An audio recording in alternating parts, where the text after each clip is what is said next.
Hello and welcome to Super Basement Bros. This is episode 8, and I'm Connor, and I'm joined by my co-host Tanner and Hasten. Hello. Welcome back. Yeah, if you guys checked out our last episode, we talked about our favorite games of 2018, went through our Game of the Year awards and whatnot. This week, we're bleeding into that a bit more with our movies of the year and stuff like that. We're going to quickly go through that with our favorite TV shows, favorite movies of 2018. Just big things that happened in 2018. Yeah, just everything about 2018 that was our favorite. And then we're going to move into our topic for the show, which is actually looking forward into 2019.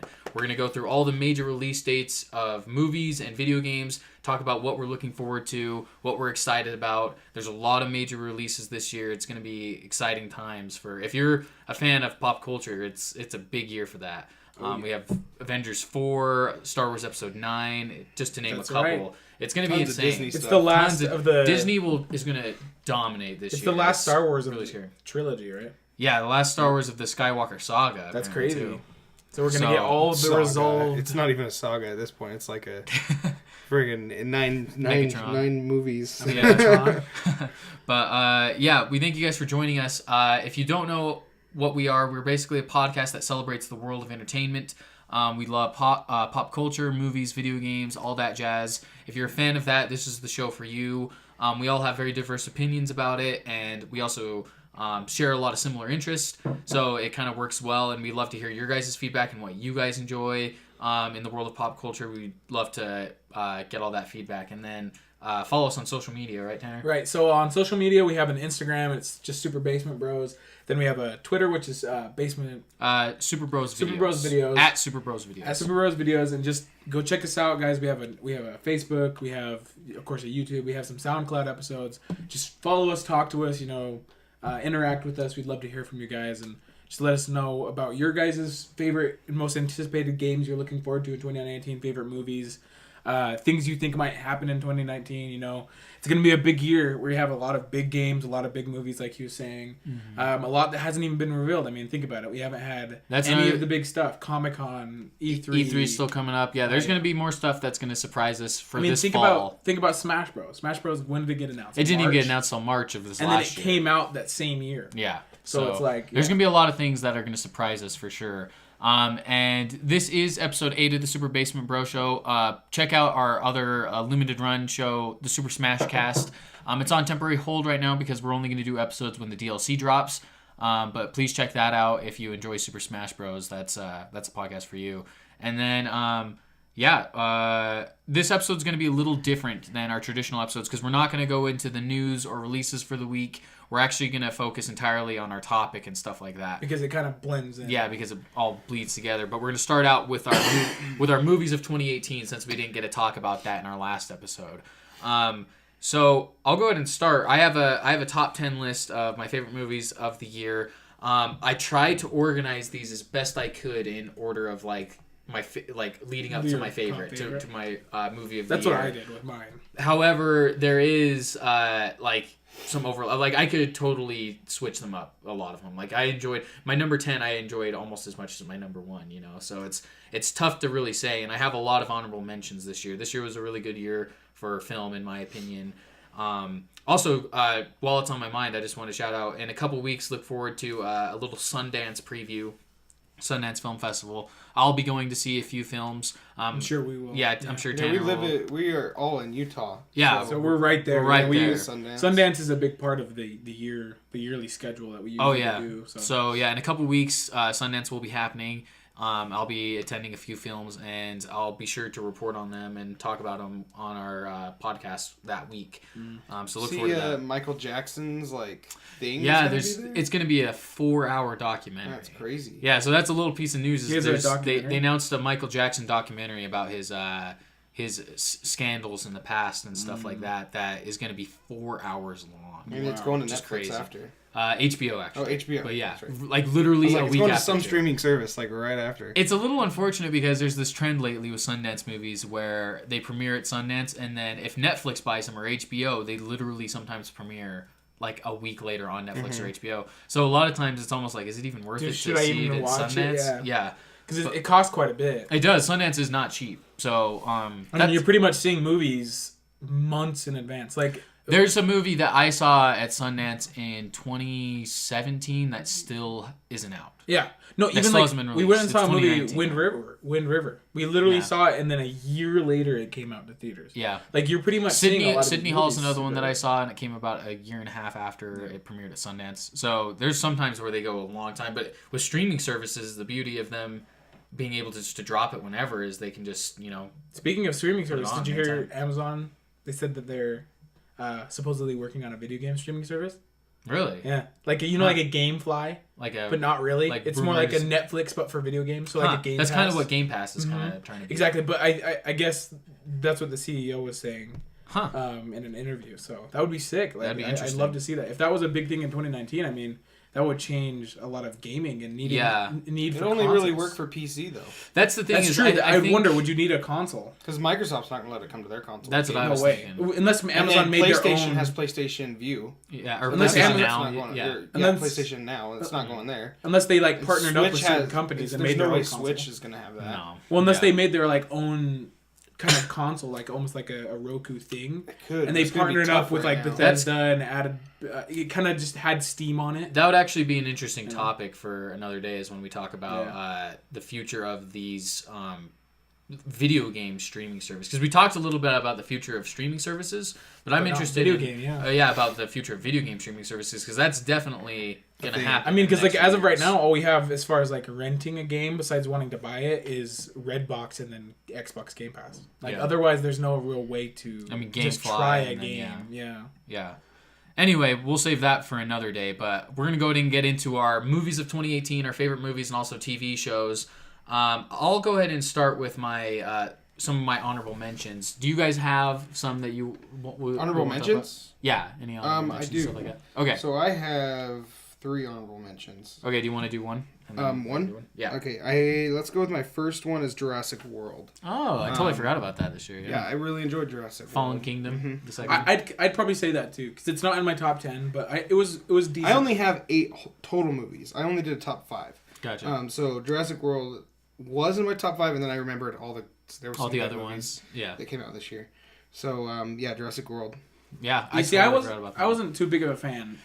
Yeah, it was fine to me. For It's me, like dinosaurs. yeah, me too. That's the thing. They can't really change too much because for me, it's like Jurassic Parks were great, right? The first one was obviously the best, And it kinda this went one's pretty downhill. much a clone of Exactly, one of the number other 2. Jurassic, number 2 Jurassic Park. Which they've done both now. 'Cause I will- The first Jurassic World was the same as the first Jurassic Park. Yeah, I will say that And I love Chris Pratt. Yeah, I will say the ending of Fallen Kingdom. I loved the pretty the cool. whole manor scene. Oh, yeah, with the raptor. With the raptor, that was really cool. What was it? It's The the Indoraptor? Indoraptor, yeah. Yeah. See, I do admit, like, That was cool. With it like tapping and it's like smart. Yeah, and it's almost like it turns into almost like Like a a small horror? horror movie. Oh, yeah. Yeah, that was cool. It's really cool, yeah. Anyway, yeah, I think that's It's a great honorable mention pick for me because I didn't put that in my top 10. so my first honorable mention is A Quiet Place. Wow, that's an honorable mention. Yeah, That's an it's an honorable honorable mention. mention? Yeah, I know Wow. it's I thought that was crazy. great. Well, that's the thing. No, I freaking loved this movie, That and the means thing there's is, a lot of good that's the problem with this year is I had the hardest See, time picking. I'm good struggling movies. too because we're going to see a movie. Oh no, that didn't come out. Never mind. Ignore me. Oh, are you? Oh, just because it's January. Yeah. You're talking about 2019 movies. What are we yeah, talking about? 2019 maybe. The Upside. Upside, yeah, with Kevin Hart and Bryan Cranston. Mm-hmm. Yeah, but A Quiet Place, John Krasinski's second directorial effort. I think. What was his first? The Hollers, which we saw at Sundance. Oh, that's right. The Hollers. Did Yes. that ever come to theaters? It did, yeah. that's good. Well, I don't know if it ever came to theaters, but it's out now for sure. We went and saw that at Sundance. I think it was his first directorial Mm-hmm. effort. But I think this was a great movie. I thought he did a fantastic job. It's so interesting seeing Jim from The Office as this With a bad gun. dad, you know. Shotgun. And then Emily Blunt's awesome too. It's kind of cool that they're a husband and wife and they're being actually in a movie husband and wife. together. and wife. Yeah. And then it's like couple goals right there, you know. Oh, yeah. But Not their real kids, though. yeah, not their real kids though. They didn't have. That'd be unfortunate if one of their kids died to some well. Some beast monster. thing. Some Sorry, monster. John. Yeah, like PTSD for yeah. them. Anyway, A Quiet. Yeah, he's like, this really happened in real life, and I'm gonna make a movie about it now. My kid was playing with the thing and he just disappeared. John Krasinski's like, this is a true story. Why would everyone except believe instead me? of a monster, it was a train. Why does anybody believe me that this really happened? That'd be unfortunate. No, but I really enjoyed A Quiet Place. Not quite in my top 10 though, but I'd give a shout out. Yeah. Tanner? I don't have any other honorable mentions. I like Jurassic World, but I can just say one of my top 10 Okay, yeah. Just so my number 10 was Holmes and Watson. We actually just went and saw this. Did that come out in 2019? It was 2018. No, 2018. It was right at the end. It was Christmas. It was the thing is this got mixed reviews for the most part. Bad pretty reviews. horrible reviews. And I remember immediately I was like, oh, this must suck. But it's made by the same people who made Step Brothers. It's kind of like the thing that like that kind of movie. I haven't seen it yet, and I want to because like. It's gonna be like the same kind of comedy as Step Brothers. It's just stupid comedy. Yeah. But Step Brothers got better reviews, obviously. But here's the thing: it's like the Cornetto trilogy, where it's the same characters but in different universes. It's in like way, the same thing, where it's like the Step Brothers, and then they're Holmes and Watson, and then spoiler alert: at the end, they hint that the next one's gonna be a western, where they're like cowboys, which will be freaking hilarious. It's kind of like Don Knotts and Tim Conway. Back in the olden days, they were the original Will Ferrell and John C. Reilly. And so it's like. I really freaking enjoyed this movie. It is very subjective. We were talking about this. The comedy. Well, that's the thing. Comedy is one of the hardest genres to nail because it is so subjective. And this movie is like. Can you hear that? It's louder than normal.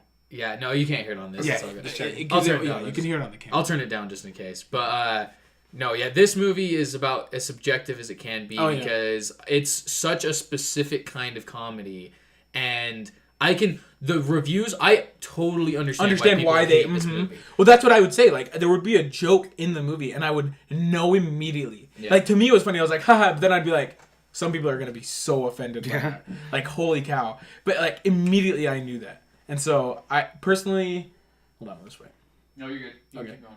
No, just personally, I thought the movie was hilarious, and it's my type of comedy. It's that stupid kind of comedy, which is hilarious. And, like, we all enjoyed it. And I know that, like, somebody like my girlfriend would hate it. There's a lot of offensive jokes. And she'd be like, oh, this is so racist or something, you know. But it was freaking hilarious. And so it's in my top 10 just because I thought it was the funniest movie of the year for me. So, yeah. All right, nice. Hasten, what's your next honorable mention? Honorable mention... The Meg. The Meg. I totally forgot we saw this movie. That's right. I always thought it'd be funny. So, what's his gosh dang it? Rainn Wilson. Yeah. He's one of my favorite actors, along with John Krasinski. And I was like, I've been waiting since like Super for him to actually be in another movie again, yeah. Like, because he hasn't done anything since The Office ended in 2012. He was in the one with the creepy clown guy, House of Horrors or whatever. I don't remember. Yeah, Little Shop of Horrors.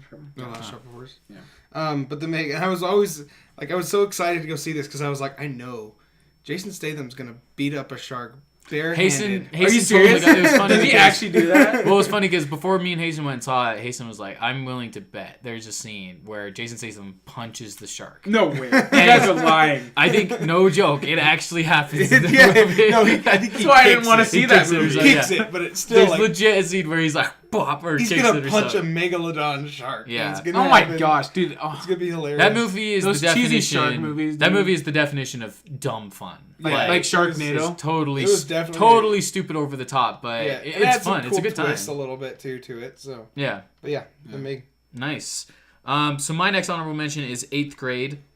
I talked about this a little bit before, actually. Yeah, it sounded really funny. It's directed by Bo Burnham, and it's a coming-of-age story about this girl in 8th grade, obviously, trying to fit in and get used to middle school. Yeah, because middle school sucks. Especially 8th grade. It's because it's like the perfect where you're in middle school. It's like right in the middle. Because you're not elementary anymore, and you're not quite in high school, so it's like... And you're in the middle of puberty. And you're like right in the middle of puberty. Yeah, and that's what it's all about, too, is there's so many scenes about puberty and about, like, discovering, like... Certain things about your body. Oh my god. Like but, no, like... It's so much bigger! Oh, dang it! Yes! But it's a really good movie. I thoroughly enjoyed it. I recommend it to anyone who's... It was funny because they did a screening for it.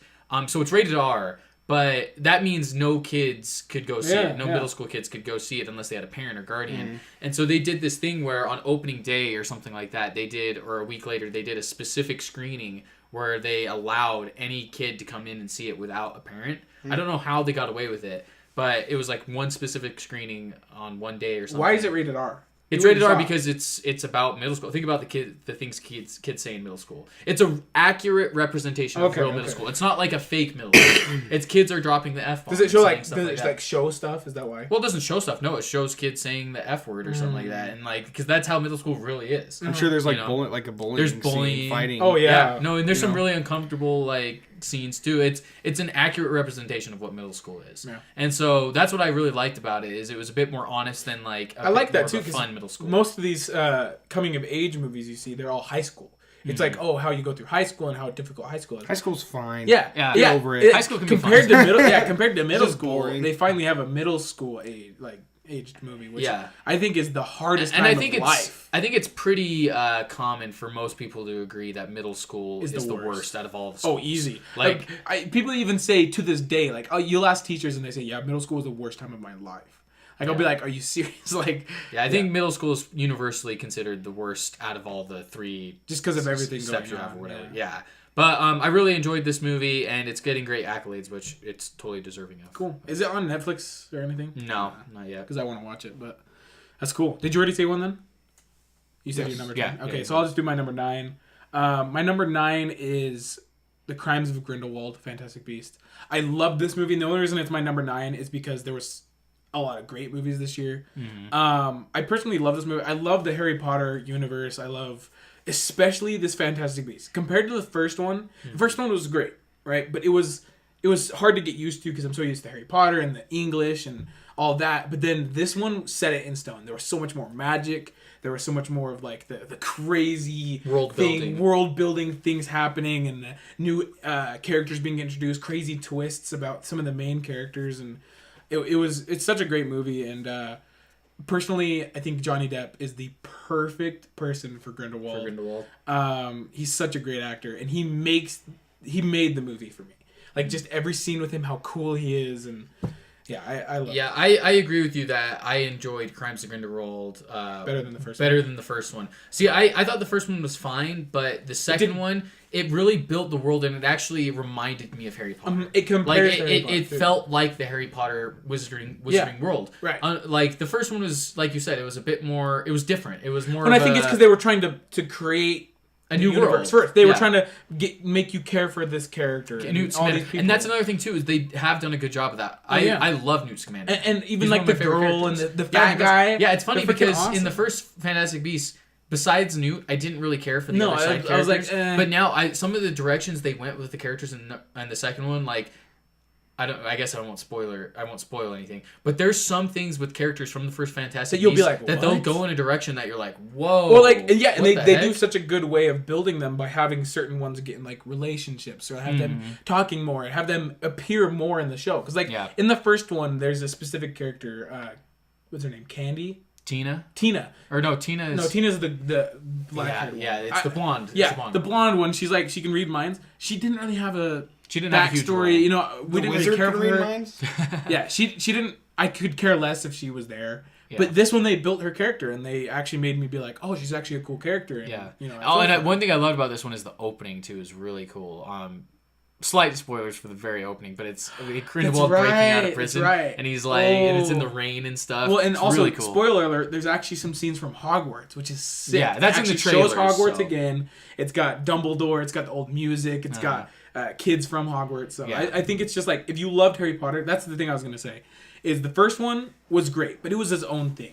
This one, for me, compared to Harry Potter, it was like, okay, I can actually say this is... I'm with you on that, too. And I wish it would have done better at the box office. It worries me a little bit because... They're planning on doing 5. They're planning on doing 5, and so I hope that still happens, because I really enjoyed this one, and I'm looking forward to what happens with the next ones. I think... honestly, what's happening is they're getting the Harry Potter, like, faithfuls. Yeah, but I actually... But not just like the man. Just the hardcore. I haven't seen it. I agree. I think but you guys have, and you guys like Harry Potter way more. Yeah, than I think the reason why is because there's people who like Harry Potter, but they're not like a big fan of it, so they don't even know that it's Harry Potter. I think, to be honest, I think they know it's Harry as much Potter. as it sucks, I think they should say a Harry Potter story, just like how Star Wars does a Star Wars story. I think it's more of, honestly, the first Fantastic Beasts came out, and I think it was pretty mixed in terms of what people liked it. People who liked Harry Potter but aren't hardcore fans like us were kind of just like, that was whatever. We liked it because we like Harry Potter, but we didn't love it. And so now that there's a second one out that feels more like Harry Potter, a lot of people like Hasten who aren't hardcore Harry saw Potter that it was fans a sequel. Thought it was they're like, oh, it's a sequel to And I don't Fantastic want to Beasts. see the first I didn't one. really like Fantastic Beasts. I didn't even see Fantastic Beasts. And that's the thing. And so it's like, if it was more Harry Potter, I think people might be more... Well, and that's why I say, like, whether people disagree or not, I think that saying a Harry Potter story or like in the Harry Potter franchise. I mean, they say a Wizarding World. A Wizarding World. I like that, but I feel like because then somebody like our parents, right, would be like, "Oh, Fantastic Beasts. Oh, it's a Harry Potter story. I'll go see it." You know, instead of being like, "I have no idea what this movie is." Yeah, I'm interested to see the way that franchise goes moving forward. I hope it's successful. But... It isn't a Harry Potter story though. Yeah, that's true. It would be a lie. That's true. That's true. That's probably why they don't do it. Yeah.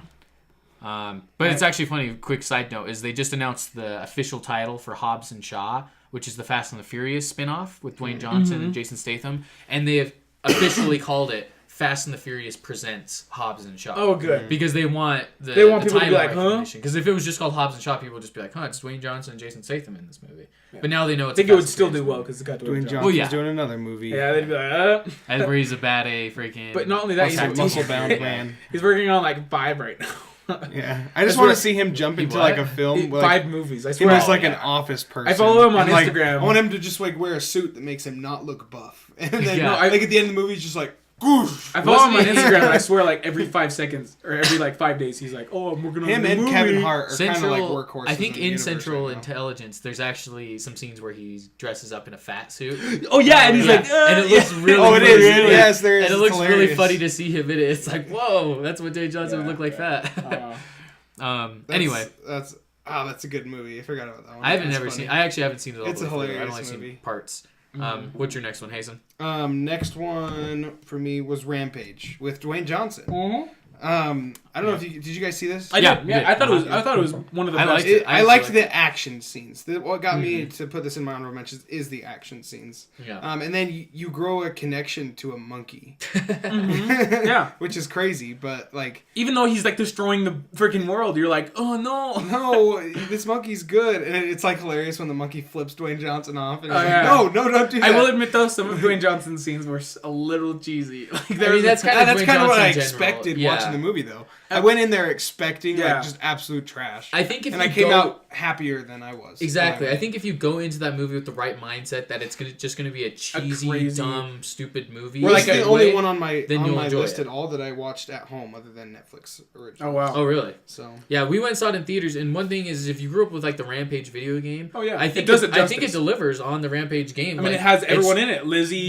they destroy the buildings. It could be worse for a video game. That's Yeah. what I was going Movie. to say. I mentioned this in one of the episodes. I think it was episode 3. I said Rampage, I think, in my opinion, is one of the best video game adaptations for a movie. Well, the truth is with a Rampage video game adaptation, I didn't want anything else besides 'Cause they don't have a animals, story. Well, animals Yeah. destroying buildings, and that's what we got. We got these monsters literally Destroying the city. buildings. Yeah. and I'm That's all glad we they needed. had all 3 of the original characters. They didn't just have...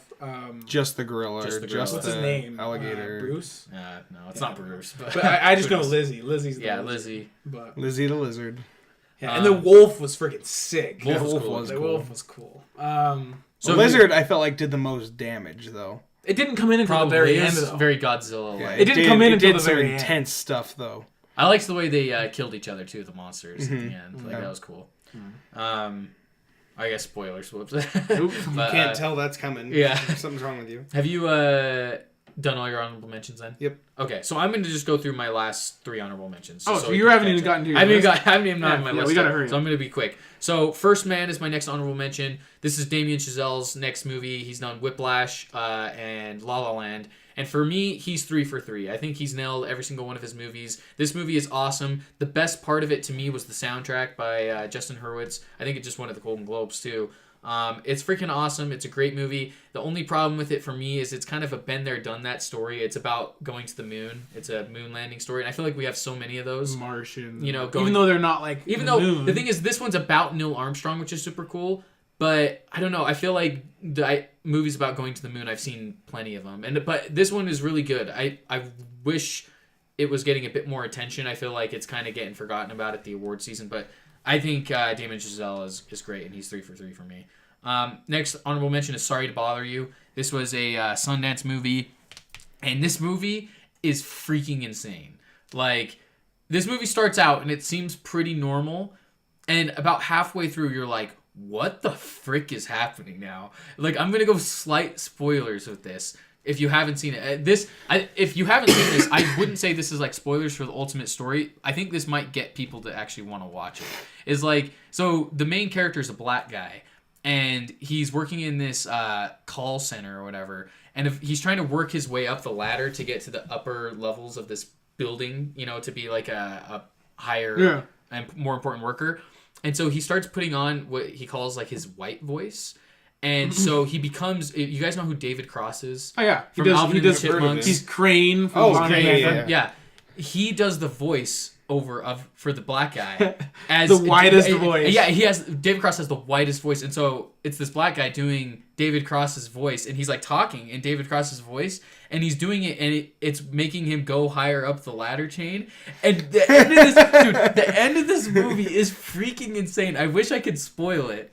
But so like put a spin on white privilege. It sounds like a Black Klansman to me. No, it's very different than Black Klansman. But this movie, because Black Klansman is grounded in reality. Like there's nothing fantasy about it. Wait, there's fantasy? There's fantasy elements in this movie that you're like, what the frick is that? Well, first of all, he's using David Cross's voice. It doesn't sound like him at all, and it's pretty like cheesy voiceover. You can tell it's not his voice, but they're doing it on purpose. I think the director was Boots Riley. I could be wrong about that, but I think that's him. And this movie is over the top nutso, but in a good way. That's why I liked it a lot. But it's one of my honorable mentions. It gets a little too crazy for me to put it in my top 10 because at the end of the day, I was like, what was the message of this movie? Huh? But, you're like, if you why did I have a watch white this? voice, you can succeed. Yeah, exactly. It was really confusing. And it goes even crazier though. Like that's the thing is, you guys should watch it just for the sake of like this one scene that happens. You're like, what the F? Anyway, my next honorable mention is Sicario: Day of the Soldado. I freaking love the Sicario movies. The first one was awesome. I never thought we would need a sequel to it, and they announced a sequel for Sicario, which I was like, what the frick? Why? That doesn't make sense. Mm-hmm. And this one came out with Benicio del Toro and Josh Brolin, Emily Blunt not being back, but it totally killed it. I thought it was amazing. I thought they did a great job with it, especially with not even needing a sequel from the beginning. I thought they actually built a really cool world, and I thought Benicio del Toro and Josh Brolin gave awesome performances. And also Denis Villeneuve wasn't even involved in the director's seat. I think he produced it, but that was quite a task for them, and I think they nailed it. Anyway, yeah. Now I'll do your 10 and 9 too. Should I do my 10 and 9 to catch up to us? Okay. So my number 10 is Ralph Breaks the Internet. This shocked me. I can't believe this got into my top 10 movies for the year. I was seeing the trailers and stuff for Wreck-It Ralph 2. I was like, oh, dang it, they're going emoji movie, internet kind of stuff. It kind of disappointed me because I was such a fan of the video game aspect of the first one, like being in the arcade, that I was really disappointed by the internet stuff. And I ended up seeing it, and I loved it. I thought it's really touching as a really good message, and it's funny as heck. Like, I loved it. I think it's one of my favorite animated movies of the year. I think it is my favorite animated movie of the year, actually, which is saying something, because Spider-Verse was great, too. Same with Incredibles 2.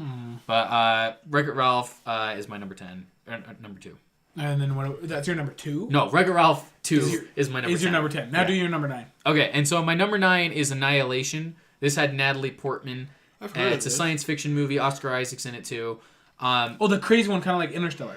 Yeah, it gets crazy. Like it's got like crazy elements. It's science fiction, yeah, and it's hard to explain without really giving anything away, but this movie is also another one by the end that makes you go, what the heck? This is awesome. I love those movies. Awesome and insane, like in a good way. And it's one of those science fiction movies that really makes you think and ponder, and like you think about it for days after you see it.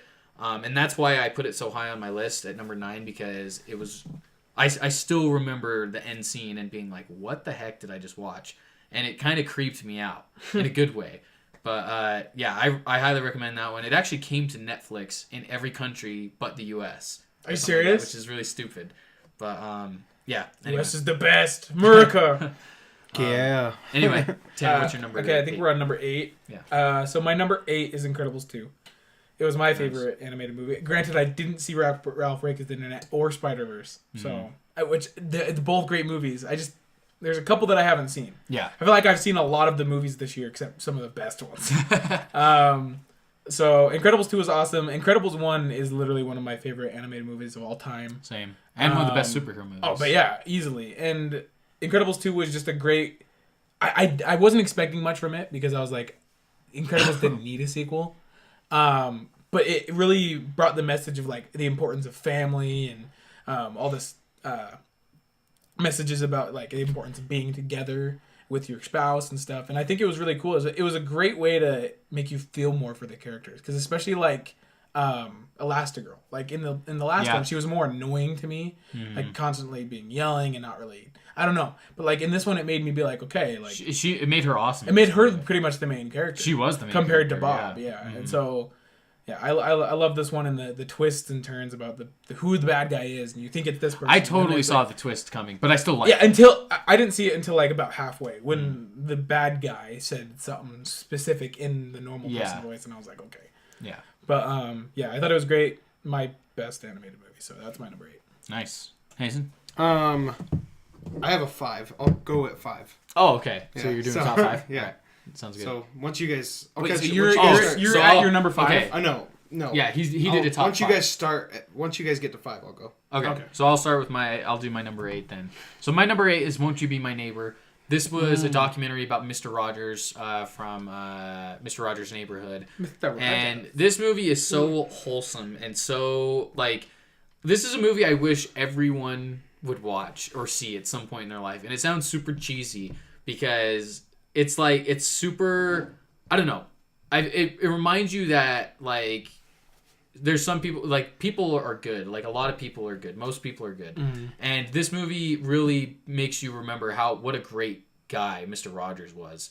And he truly was just, like, a happy, caring person. He cared about everyone. And this movie had me crying more than any other movie this year. I literally cried about half this movie, which is so stupid.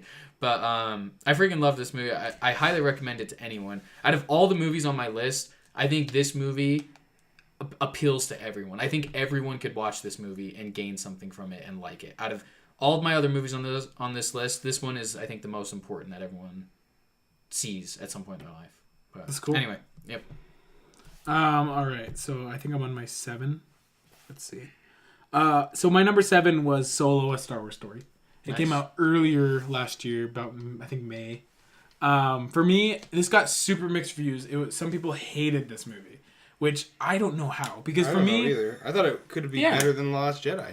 For me, it was such a different take on a Star Wars movie, because it was less of a Star Wars movie and more of like, how do I explain it? Almost like a war movie. It was like a Western. Yeah, like a Western war movie. Like, I loved the character development it had for a lot of characters. How Chewbacca and Han Solo met, and who Han Solo loved before Leia, and all this crazy stuff. And it adds so much lore, and especially, spoiler alert, at the very end, Darth Maul's reveal. Oh my gosh, yeah, that was nuts. Make it super bad cool. Like, where they don't have one lightsaber. That might have been the biggest reveal for me this year. Yeah. Yeah. Oh, yeah, for sure. And not having one lightsaber in the movie, and then having him be like... Yeah, it was a little cheesy when, like, they're like, I wow, pissed myself. not one lightsaber this entire movie, and all of a sudden Darth Maul and just waves it around for no reason. It's like, what the frick? Yeah, it's like, okay. But it was like, he's just like, you guys love this, don't you? Yeah, he's like double-sided lightsaber. You love it, Darth Maul. Yeah, wave your lightsaber more.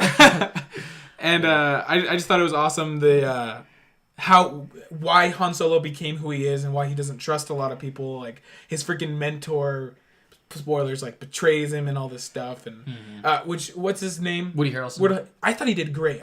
Some people said he did terrible. See, I didn't like Woody Harrelson. I thought he was awesome. He was like my least favorite. Because he played like this like conniving trickster, kind of like you could never trust what he was saying. And I just loved the movie personally, so it's at my number 7. Yeah, I liked it too. It was better than I thought it was going to be. It's not my favorite Star Wars movie at all, but I definitely was surprised by it, and there was some cool stuff in there for sure. Payson? Oh, that's 6. right. Yeah, we're going. So now you're on then next I'll one. go. Okay. So my number, I'm on 7. So my number 7 is Game Night. And Game Night, I think I've talked about before, but it's a comedy that came out earlier this year with Jason Bateman. And I freaking love this movie. Rachel McAdams is in it too. I watched it again just a couple weeks ago, actually, to kind of see if I liked it as much as I did, because it was like right at the beginning of the year. And I put it on my top list. And I saw it at the end of this year, and I'm like, did I like that as much as I think I did? And I watched it again, and it is freaking hilarious. It definitely deserves a spot in my top 10. It's one of the funniest comedies I've seen in recent memory. And what makes it great is it's not just a comedy, it's actually like a mystery thriller too. And it adds like this whole thriller-esque element to it alongside the comedy. And yeah, I won't go into it much more than that. Just watch it. It's freaking hilarious. Jesse Plemons is in it, and he steals the show. He is the funniest part of it by far. He's just like this really creepy weirdo, and he totally nails the part. He's the guy from Black Mirror, the USS Callister, if you've seen that one. The main guy in it. The Star Trek one. The white dude? Yeah, the white dude with the red hair. Mm-hmm. Yeah, he's the... he's in Breaking Bad, too. Yeah, he's in Breaking Bad. Yeah, he is hilarious in this movie. He's so funny.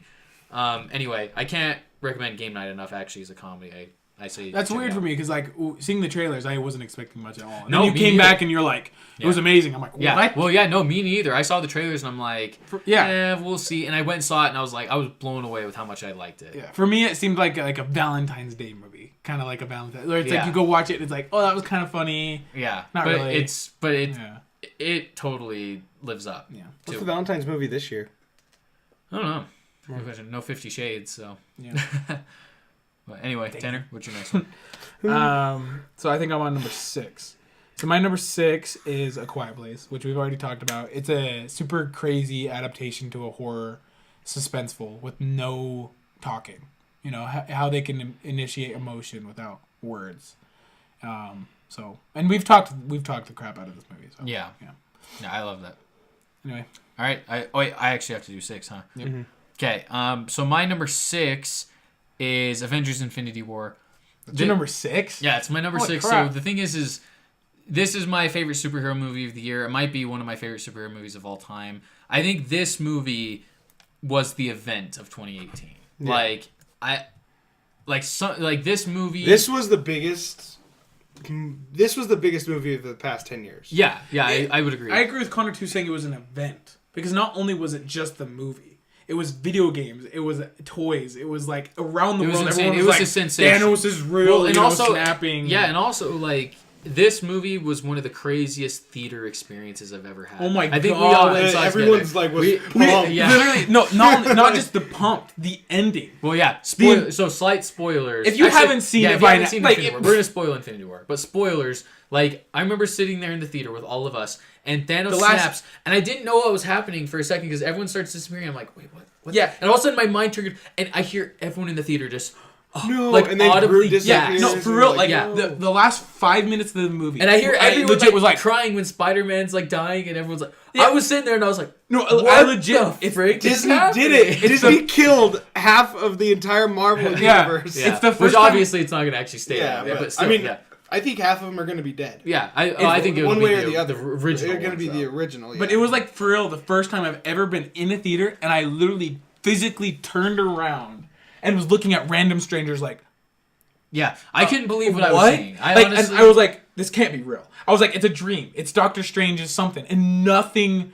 Yeah, I have to give credit what? to Marvel and Disney where credit is due and the Russo brothers, because Marvel has become so known for their formula and playing it safe, and like every Marvel movie kind of has a formula. And you're never like, oh, they're not. Yeah, you're never actually worried they're gonna die. You're like, it's gonna be a happy ending, whatever. There might be a couple twists and turns. Like, oh no, Iron Man's gonna die. He took out his thing. Nope, he's back and he's Iron Man again. You're never actually that worried about it. But what I loved about this one is it actually I did not see that coming at all. Oh, yeah. I didn't think they would actually do it. I thought it would be a safe movie. I thought at the end they might set up for a second one, but no one was going to die, or maybe a couple people would die, or whatever. And with the way they did it, and my favorite part was it freaking ends. It just shows Thanos sitting there looking at the sun, and it just ends.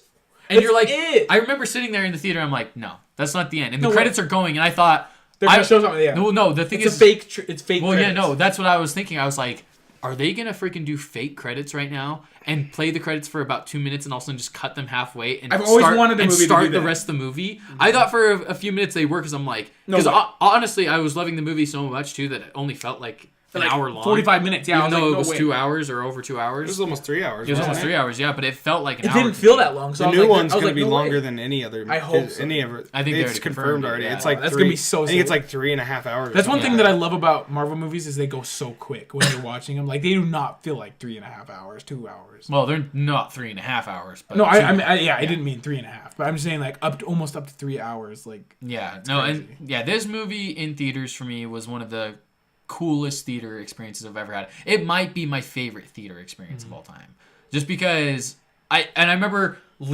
people leaving during the credits or been leaving like, after the credits, and everyone's just like dead silent. And Nobody like, clapped at the end. Yeah, like, nobody. Usually no, people clap when it's the Yeah, opening that's day. true. That's Everyone nothing. was just like, what? And everyone Yeah. just stood up and walked walked out. And it was dead silent, and everyone's just like, not even talking to each other. Yeah. Like, what just happened? We were just like, Yeah, that's another thing is people are usually always, especially those event movies. yeah, like that Star was Wars, awesome, man. People start especially clapping, like and it's opening "Ooh." day, they're like, It's like oh, Star yeah. Wars. It usually ends. It's like dun dun dun dun dun dun dun. Everyone's It's like, yeah. But this, this one ends and it's just dead silent. I think you just hear like a piano just chime like ding, ding, and everyone's like, oh.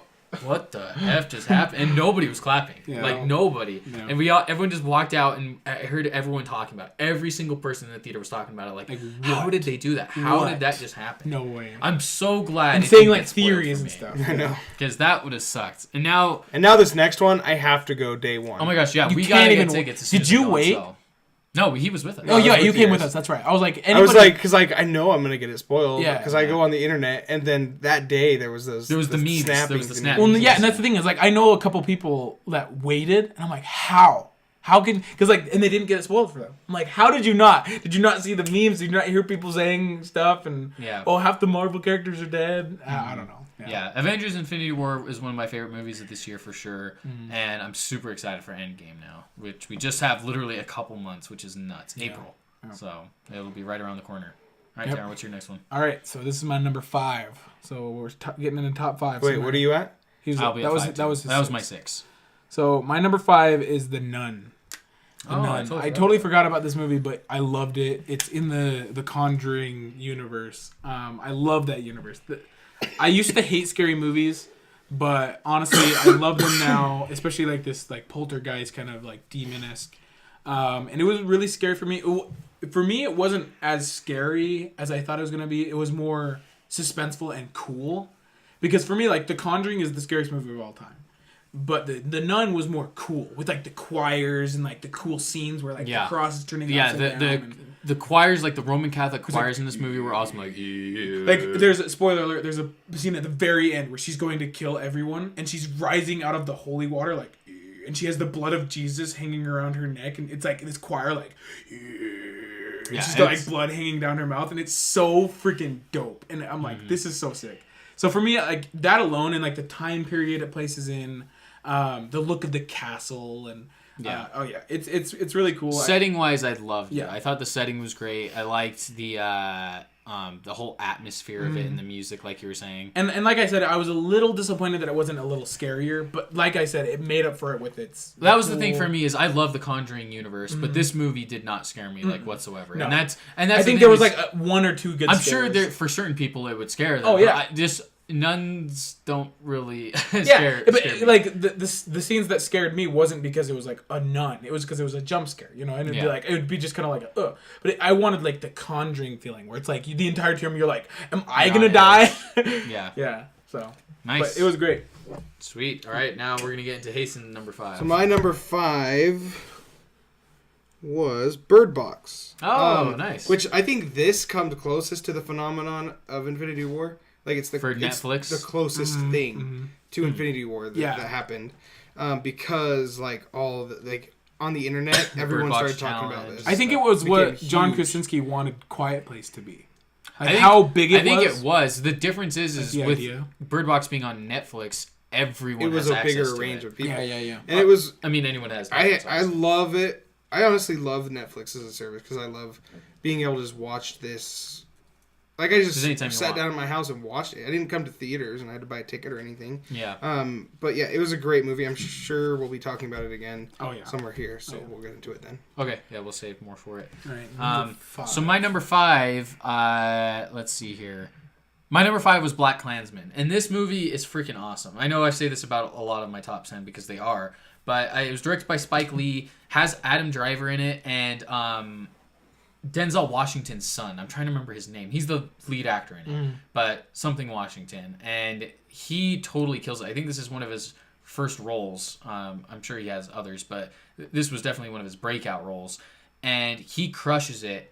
And this movie is actually really funny too. Like there are so many funny parts, and Adam Driver for me, I think deserves probably the Best Supporting Actor award this year. It's so cool to see him go from like Kylo Ren and because he is in everything. I feel like Adam Driver's been killing it lately. You know, seeing him in like Inside Llewyn Davis and What If and a bunch of these random movies. And in this movie, he's really funny actually. Oh, and also what was the one, the redneck? Yeah, where he was with Daniel Craig and stuff like that. Yeah, Channing Tatum. Oh, I what's don't that remember. called? Yeah, but he's in that too, and he's really funny. He's actually a super funny guy, and it was super weird to see Adam Driver in this movie because he's a cop, and he actually has to. He's an undercover cop, and he's pretending to be a member of the KKK, and so it's super weird to see him playing this role, and so he has to play like 2 different roles, and he freaking does so good at it. And anyway, this movie is really good. I enjoyed this movie from beginning to end. I'm super glad I saw it. But yeah, that's my number 5. That's sick. So my number 4 is one that Hasten specifically hated. Is Black Panther. I love this movie. For me, as far as Marvel movies, my number 1, like my top favorites is Infinity War, Doctor Strange, and then Black Panther. You haven't seen the Ragnarok though. Granted, I haven't seen, but that's the only one I haven't seen. Like besides Ant-Man 1, those are the only 2. But I loved Black Panther. I thought, I know everyone's like, oh, it's just trying to like appeal to certain audiences. I thought just the atmosphere, the look of everything, you know, the music and the accents and Black Panther himself. What's his actual name? T'Challa. It's freaking awesome. Like some of the stuff he says, his lines. The bad guy. Oh my gosh. Oh, Killmonger. And, Michael B. Jordan. He does so good at that role, making you feel for him because, like, at first you're like, this guy's ruthless. He's just a killer. Who cares for this guy? You find out why he's done what he's done. And you found out, like, I love his design with, like, the scars for everybody he's killed. The and little, stuff. like, dots. And, like, I thought it was just a great movie. I personally loved the setting and especially the villain. For me, he's one of the best villains. And so I just loved Black Panther. My favorite part of it was the soundtrack. That's what I was gonna say. I loved the with like Kendrick Lamar. The beats. Like there's one of my favorite shot from it is when Michael B. Jordan's walking up to the throne and the camera is turning like this as he's walking up to it. T'Challa. Well, no, there's like just a beat, just like as he's like walking up to the throne, and it's just turning as he goes to sit on it, and it's one of the coolest shots I've seen. One of my favorite scenes is when they walk into the club. And it's all 3 of them, T'Challa and then the other 2 girls. And it's playing the song by... All the Stars. Or I'm always ready for war again. Yeah, by The Weeknd. Yeah, Weeknd and Kendrick Lamar, I think, yeah. And they all walk in and it's like... Dun, dun, and then you see Gollum. Oh, Andy Serkis. Andy Serkis with his prosthetic arm and he's like sitting there and it's like this super dope I actually really liked Andy Serkis in this movie too. And he's super weird. He's super weird, but he's like at the same time. So there's something about him that like makes him so funny and yeah, I love this movie. So it's funny too because people were pointing out it's kind of funny because Martin Freeman and Andy Serkis are both in it, who are Bilbo and Gollum, and they're the only 2 white guys in the entire movie. So they're like, it's funny because people were joking around because in Lord of the Rings, literally there's only white characters. Yeah, and so they're like they're like it's the 2 Tolkien white boys. You can see the white ones. Yeah, but anyway. What's next? Your number 4? So my number 4 is I Feel Pretty by Amy Schumer. No, you're lying. The worst movie. I was like, is that the one with Amy Schumer? And then as soon as you said Amy Schumer, I was like, top 10 worst movies of 2018. That's not even no way. Trying to yank my chain. Nice try. My number 4 is Spider-Man Into the Spider-Verse. I was like, you're done. You're out of here. Okay, we have a serious vendetta against her. 4 is Spider-Man Into the Spider-Verse. It has I think it's my favorite animation.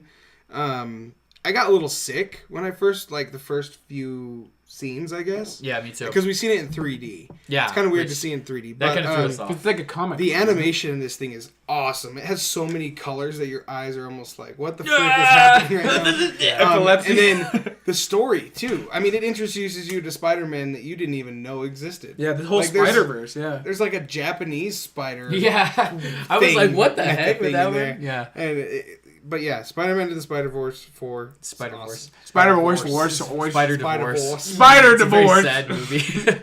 I loved Nicolas Cage as Spider-Man Noir too. Yeah, Nicolas Cage. It's Nicolas Cage. It's so great. And I love when he's talking. He's like, I like this match just to feel anything, something, or like, and he's like, squeezing the Yeah. the hot part. What's it called? Who's the villain? Fisk. Wilson Fisk. Yeah, Fisk is my favorite MCU villain or Marvel villain. He's my favorite Spider-Man villain. Gotcha. He's in my top 3 for Marvel villains. I think he just has such an amazing line to him, and even in the Spider-Man video game, he was awesome. Yeah. So yeah. Fisk is cool. I thought it was so funny. And which one is huge in this? Though. He is huge. It's kind of ridiculous. It's just his head. You see the big black blob. You're just like, what the frick? Yeah. But I'm trying to find him. What the frick? He's massive, dude. We were laughing at the shot because he gets out of the car at one point. And we're like, no way. No. That car is smaller than him. Yeah. There's no way he got out of that. Holy frick! Yeah, dude. that was funny. I've never heard of him. What movie was he in, though? Was he in Daredevil? Yeah, he's in Daredevil. I think I loved him the most in Daredevil as Fisk. Yeah, I've heard he's really good in that. He did a really good job. Whoever that actor was. Yeah, it's I can't remember his name, but he's also in Jurassic World in the first one. He plays one of the bad guys in there. I want to see that movie. All right, so my number 4 is Upgrade, which is a movie that was directed by Leigh Whannell, who I freaking love. He's one of James Wan's collaborators. And he also directed, I think, Insidious Chapter 3. But this was, his first one where he wasn't under, the franchise reign, so he could kind of do something on his own. And it was awesome. I missed this one in theaters, which I was super disappointed about, because this movie seems like it would have been perfect in theaters. Basically, if you don't know, it's kind of like a guy who gets, these cerebral kind of cybernetic powers inside of him from this medical process he has to go through. He's in a car accident basically and jumped, and he has to get this chip put in him where an artificial intelligence thing talks to him, and only he can hear it in his head, and it kind of starts to take over his body, and he becomes invincible because of it. He goes to track down the guy who murdered his wife, and it's super cool. It's this awesome revenge story. And he starts to not be able to control this voice in his head, and it has an interesting dynamic between them throughout the movie. So I really recommend that one. That one was awesome. That's sick. What am I on? My number 3? Yep. All right, so we're getting in the top 3 for me, and my number 3 is one that I actually forgot about when I looked up, which is Ready Player One. I freaking loved this movie. Especially, we're really hardcore gamers, and I love the idea of VR. And I don't know, there's something about this movie. It adds in so many elements of video game characters. There's the scene where there's a bunch of them running to the castle, and you see Master Chief, Snake, Mario, all these crazy video game characters, running towards the castle. It's got a really cool storyline too, how they can't say who they really are, and there's a company trying to find the secret cheat code or Easter egg. It's an Easter egg, and they're trying to find it because then if they find it, they'll make all the money. And it's for me, it's just so wholesome and cool. It's such a cool idea. I know it's a book. It was a book that was written in the 80s. It wasn't the 80s. It was actually recently. Oh, wow. I think it was 10 years ago. But they did it really well. And personally, I'd love to read the book now just to see how it compares. And I don't know. Because just thinking back to the movie, I loved everything about it. There wasn't really a thing that I didn't like about it. I think the animation was a little... It took a little getting used to. Yeah, a little... But otherwise, it was great. Yeah. I thought it was fun, too. All right. So my number 3 is Solo. So this is actually my second favorite Star Wars movie. Oh, nice. So it goes Force Awakens, Solo, Last Jedi, and then Rogue One. Rogue One. Oh wow, Rogue One's your least favorite. Yeah. Wow. So I think we talked about it already, but Solo has a great storyline to it, and I don't know why it got such bad reviews. I think people were expecting to see a Star Wars movie. And then I think there was a lot of contributing factors, and I think one of them was that a lot of people were so sour on Last Jedi that they wanted to hate more. So, and it was literally 4 months after, 4 or 5 months, which was too soon in my opinion. Yeah. I wish it had been in December. The thing is there's a meme about it where if fanboys don't watch the movie and they're not satisfied with every single detail and it doesn't live up to their fanfic, then they hate it. If not everything is hit, every point that they wanted to hit, they don't like it. And it's true, because if they'll be this isn't how Han Solo's portrayed, this shouldn't be how they met, this is not how it is in the lore, they hate it, right? And I think otherwise it was a great movie, but I think that ultimately it got bad rep because the OG fans were making it have a bad name, right? And everything on Reddit. And I thought it was just a fun movie. Yeah, I thought it was awesome. Like I've said before, it's definitely not my favorite Star Wars movie. In fact, it's probably not lower on my list of the Star Wars movies, but it's probably in the middle somewhere. Like, but the thing is, I love every single Star Wars movie. That's the problem. Is like, there's not one I really don't like. We grew up the prequels. Prequels, like so that. a lot of the ones like people those. hate. Yeah, we even like grew those. up with them. Yeah, and so like, you know, I liked this one just as much as those ones, and I thought it was fun. I just had a good time with it. It wasn't like this insane story or like insane movie, but it was great. I thought it was just fun. All right, that's me now. Number 2. So number three for me. Number 3. So my number 3 is Green Book, which I've already talked about plenty. I won't go into it much more. But Viggo Mortensen totally kills it in this movie. Mahershala Ali does too. They have such a great chemistry together. And it's really important message, really good message. Super funny too. I did not expect this movie to be funny, but it's hilarious. And yeah, great movie. I'm hoping... I might be polling for it at the Oscars for Best Picture. So I haven't heard about it. I didn't even know that movie existed. Well, it just barely came out about a month ago. Oh, okay. But it's based on a true story too. So all right. Well, my number 2 is one we've talked crap out, but Avengers: Infinity War. Talk crap out, but it's Avengers: Infinity War. Nice. This was a battle for me with my number 1 because I loved this movie. It was easily one of my favorite of the year. Easily my favorite Marvel movie. Just the combination of all the Marvel movies, you can't beat that. Yeah, it's kind of almost unfair that it's like, of course it's gonna be that one. Like it's the culmination of like 10 years. It's like literally if they came out and they're like, we're making a movie that combines Pirates of the Caribbean, Star Wars, Harry Potter. It's like, yeah, of course it's gonna be amazing. You know, I mean, maybe it could be trash. Yeah, but Harry Potter's here. You got Jack's hair over there with a lightsaber. Cuts his ship in half. Yeah, that would be a horrible. That's basically Ready Player One. Harry Potter's like, Avada Kedavra, and then gets shot by a freaking spaceship. TIE fighter comes in. But anyway, I loved it. Freaking Josh Brolin as Thanos. I couldn't do better. Like, who else could be freaking Thanos?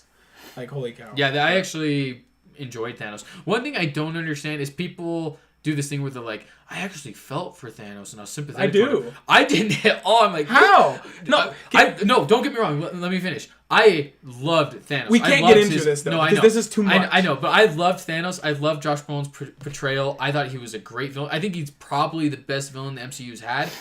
But I don't understand how people were sympathetic to him. No, because as messed up as it is. No, it's because he had a task he was going for. Yeah. Like it's not like he was just like, I'm gonna... But I don't agree with that. Yeah, and he's trying to save humanity. Yeah, but his intentions were pure. Jacked up way. But that's the thing is like I said, so what if I told everyone right now, my plan is I'm going to literally kill half the Earth population. It's gonna be good. No. How somebody put it was, imagine Thanos, instead of being a Thanos, was just a man who goes in to rob a bank to have food for his family to eat. That's what Thanos is doing. His intentions were pure. It'll make balance and peace in the world to kill half the. Of course, it was a terrible thing to do for the greater good, which I still don't agree with. The thing is, I lost. Now, I never exactly felt sympathy. Yeah, but I was like, I get it. Yeah, that's the thing. I never felt sympathy, but I was like, I get it. The thing is, I lost all sympathy for him and all like when he snapped. When he killed his daughter. Yeah, when that he killed, was when he killed Gamora, I was like, F this guy. Like this guy does not deserve any sympathy. And then when at the end when Gamora, and then Gamora at the end. She's adopted. Okay. Yeah, she's not his real daughter. But then at the end when she's like, "What did it cost?" And he's like, everything. No, the scene that got me is when she was like fake tears, and then and then he grabs her face, and then Red Skull's like, they're not fake. No. He says, just like he says, "You can't believe you're crying for yourself," and he's like, "They're not for him." And then, he grabs her head and he throws her off by her head. I don't think he grabs her head. He grabbed her arm. It's her arm. Oh, okay. I thought he's like crushed her skull. It was brutal, man. Like that scene was tough. That was really tough. But that scene showed me. You gotta wonder, how are they gonna bring Gamora back? No, they're not. They're not going to. I think that's the thing. I think she's dead. So? Yeah, because the thing is, I mean, they're gonna make Guardians. I think Gamora and Vision permanently dead. I think they're not. Yeah, I think Loki. We gotta Loki's save. Dead. We gotta Loki save could this for be later. alive. No, Loki, Gamora, Vision, They're dead. toast. Loki could be Toast. alive. Loki Thanos could freaking be the choked Hulk. him to death. Loki could be as the Hulk. That would be. No, Have you not heard this theory? No, I've heard it. I'm sure, but no way. I actually, We can't get into And this. also, one thing that's great about Infinity War is it birthed a lot of great memes. There's a lot of good memes Yeah. from Infinity War. Like I love the what did it cost one? The everything. That's such a good meme. Yeah, my favorite one is when he's like, "You should have aimed for the head." Instead of it's Kevin from The Office, and he said, "You should aimed head." That's good. Few word do good trick. Few word do good trick. Yeah, All that's right. good. I'll move on to my number 2. So my number 2 is A Quiet Place, which you said nice. Infinity War was your favorite movie theater experience. Oh, A Quiet Place was my favorite. That's Oh a my good gosh, one, you're too. right. Yeah, I Because forgot about that. that thing, it was intense. in Eating theaters. popcorn felt like You're like, you're you're like, I'm sorry. yeah, you like bite one piece and it's like everyone's like, "Shut up!" Earthquake. It was. I've never been in a theater. People in theaters are the worst. Which this is a Yeah, topic we're they gonna are. do one day. Oh yeah, for But sure. Then again, with this one, theater etiquette. But in etiquette. theater etiquette, this one, Oh my people gosh, were great. dude. Like no one said a word. because it was Funny- the movie. Funny sidebar about it too. When I went to go see A Quiet Place, Me and you went together. yeah, but you guys We were on went the all row together. behind us. Yeah, but you guys were on the row behind Oh, were me. we? Yeah, we At were all first- together. Well, no, at first. So what happened is we were on the row in front of you guys because we had miscommunication with the seats, and so we were sitting next to these guys, and this guy decided to bring glass bottles of like beer or root beer or something. And the luxury seats cup holders are metal, and so literally every second he's like putting his freaking bottle down there, and it was the most distracting thing. I shushed him like 3 times. I will shush people in theaters. So I was like shh, and he just kept doing it. So I was like, freaking screw it. And I'm like, we're moving. And I told my girlfriend, I'm like, we're moving up. And we went and moved up by you guys. my gosh. I don't even care. That poor guy. It pissed like, me off so just much. trying to drink my beer. That movie though, That's you guys true. have to understand. That's like that true. movie, it would. It is. ruin It is. I When do you gotta admit. shut up. Yeah. Because like it had to even be my cool. chair was a little squeaky, and I remember I was so scared to even move because it'd Yeah. be like, Yeah. You're like, oh, shoot, I'm sorry. sorry. Yeah, exactly. Oopsies. Yeah. Whoopsies. Whoop. All right. Are you good Yeah. on Quiet Place? Okay. So my number 2 is Searching. And Searching is... I think I've talked about it already before once again. But this movie all takes place from a computer screen. So... Huh? Are all on screens. So this movie is super unique. So a couple years ago, a movie came out called Unfriended. Have you guys heard of this? Oh, Yes. my It was a gosh. horrible horror movie, and it was like it all took place on like Because Facebook. they're and stuff. watching Facebook and the killer's on the screen. Yeah. Like it, done. It's over. It's like, Ah! Anyway, though, this Movie over. this movie though does the this movie does the the whole The killer's gonna get screen- you. the screen gimmick perfectly. This movie made it amazing. I don't know how they did it, but it all takes place on a computer screen or on a phone screen. Is it or a horror? showing it's a thriller. So it's about so is there like a killer in the computer? no. So what it is it's all based in reality. Help me! No, so it's all based in reality, and it's about this dad who his daughter gets kidnapped, and he's trying to find any sort of. So he's going to the police, and the police are like, they're basically being useless. They're not helping him at all. So he decides to take matters into his own hands, and this movie makes you realize how much technology really is there for you to find stuff and find like footprints of people online, because it shows him going onto Facebook, looking at all of her friends, interviewing them, going onto all of her recent search history, going on all that stuff, and going onto these random sites where she was talking to random people online through these Omegle. social media sites. He goes on to like a Tinder-esque type site and finds all the people she had communications with, and basically follows this entire trail to try and find her. And this movie has probably 4 or 5 twist endings at the end. Like, you think one thing, and you're like, no freaking way. And then, nope, it's another twist. Oh my gosh, wait, what? And then there's a third twist. And then you're like, what the frick? And there's a 4th twist. It's insane. Like, Then there's 5th. I'm not even joking. You have to watch this movie. Out of all the movies on my list, this one I would recommend to you guys. Really? I really think you guys would like this one. Is it on Netflix or anything? No, but it's so. I don't even think it's we'll out watch on. it. I don't even think it's out on like Blu-ray yet. Oh, really? It might be, but It was in theaters then recently. yeah, I was in theaters in like August or Oh, okay. September. But You're probably rent it. It's probably out, but either way, this What's it movie, called? Searching, and it has John Cho in it, who is Sulu from Star Trek. Oh yeah. Yeah, and he's in Harold and Kumar and stuff like that. But he does such a great performance in this. This movie has all the things you love about movies. It makes you laugh, makes you feel scared, it makes you feel happy, worried, all of the emotions. That too. All of the emotions. No, I'm kidding. But that's, in my opinion, that's one of the best things you can find in a movie is when it makes you feel like every possible emotion. And this movie definitely does it. That's why it's my number 2 for the year. That's cool. And this movie is between my number 1. It's another situation. One of those ones. You could flip flop. I could flip flop. See, that's me too. Yeah. All right, so my number 1. We're starting at number 1. All right, number 1. My number 1, which was in Hasten's list for me, was Bird Box. And the reason why is because this, for me, was just a better Quiet Place. Because Quiet Place was great. Wow, better. Yeah, because Quiet Place was great for me. I loved Quiet Place. Literally, I couldn't have asked for anything more. The thing is Bird Box, just the extra element of scariness was not showing the demon. The bad thing that Quiet Place did, it was right at the beginning. You Also saw, saved them a lot of money. Yeah, you saw what the demon was. It's this big thing. So immediately you lose that sense of the unknown. So do you guys, just out of curiosity, both of you guys like Bird Box better than Quiet Place? No, Hasten likes Quiet Place. Okay. Because for me, as soon as they showed the villain, they're close. But as soon as they showed the entity, I was like, oh well, there's I already know what it is. I don't have the fear of the unknown. One of the biggest thing in a horror movie is the fear of the unknown, like not knowing what is out there. And Bird Box never once shows the entity. It's always like kinda. It show well, yeah. The one part is it shows drawings, but it's always different because the entity is whatever you feel. Did you notice who that was, by the way? The crazy guy? Yeah, it was Cutler Beckett. Oh, I thought I recognized him.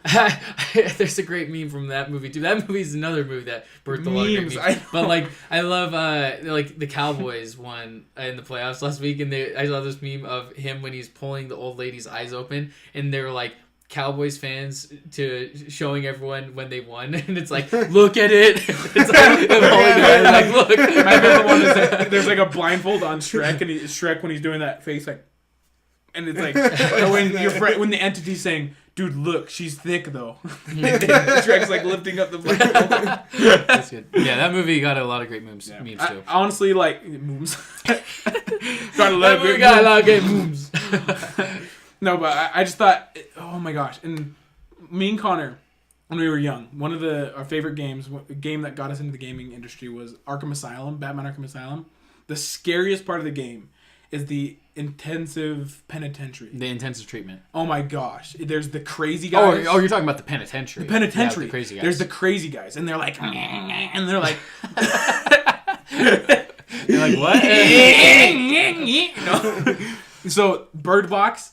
The crazy people, so anybody who's crazy has like mental issues, they can see the entity and be okay. And it literally makes it terrifying because any penitentiary, they like broke out and they're like, look at the thing, and like, oh my gosh, look at it. I literally got like PTSD from that old time when we'd be like, crazy guys. That scene too, that poor old lady, she's like really old. He's like, look at it. He's like, you could just kill her. Or no, the scene where the dude's in the water, like, look at it, and then she's like hacking him with the machete, and he's like in the water, thing, like. I thought it was awesome that like when you look at the entity, it doesn't kill you. Yeah, you kill yourself. Yeah, and like you're not even like all of a sudden like, oh, I'm scared. It's more like, yes, I want to die. Like they see it and they're like, Mom, and then they like kill themselves. It's creepy. Like, oh my gosh. Like for me, like as stupid as it sounds, I know it's like obviously it's not real, but for me it's the most real apocalyptic thing. Like if it was something like that, like a mass suicide, it's kind of like a realistic thing that seems realistic, and it's just kind of like a and it's always like so realistic. Oh no, like I don't know, but like look at it. I don't mean like an entity. I mean like something that happens in the world that causes people to. Well, quick side note: there actually is this really cool movie. Like it's not the best movie, but it's a really cool concept. Actually, it's called The Discovery. It was a Sundance movie that came out a couple years ago, and it has Jason Segel and Robert Redford.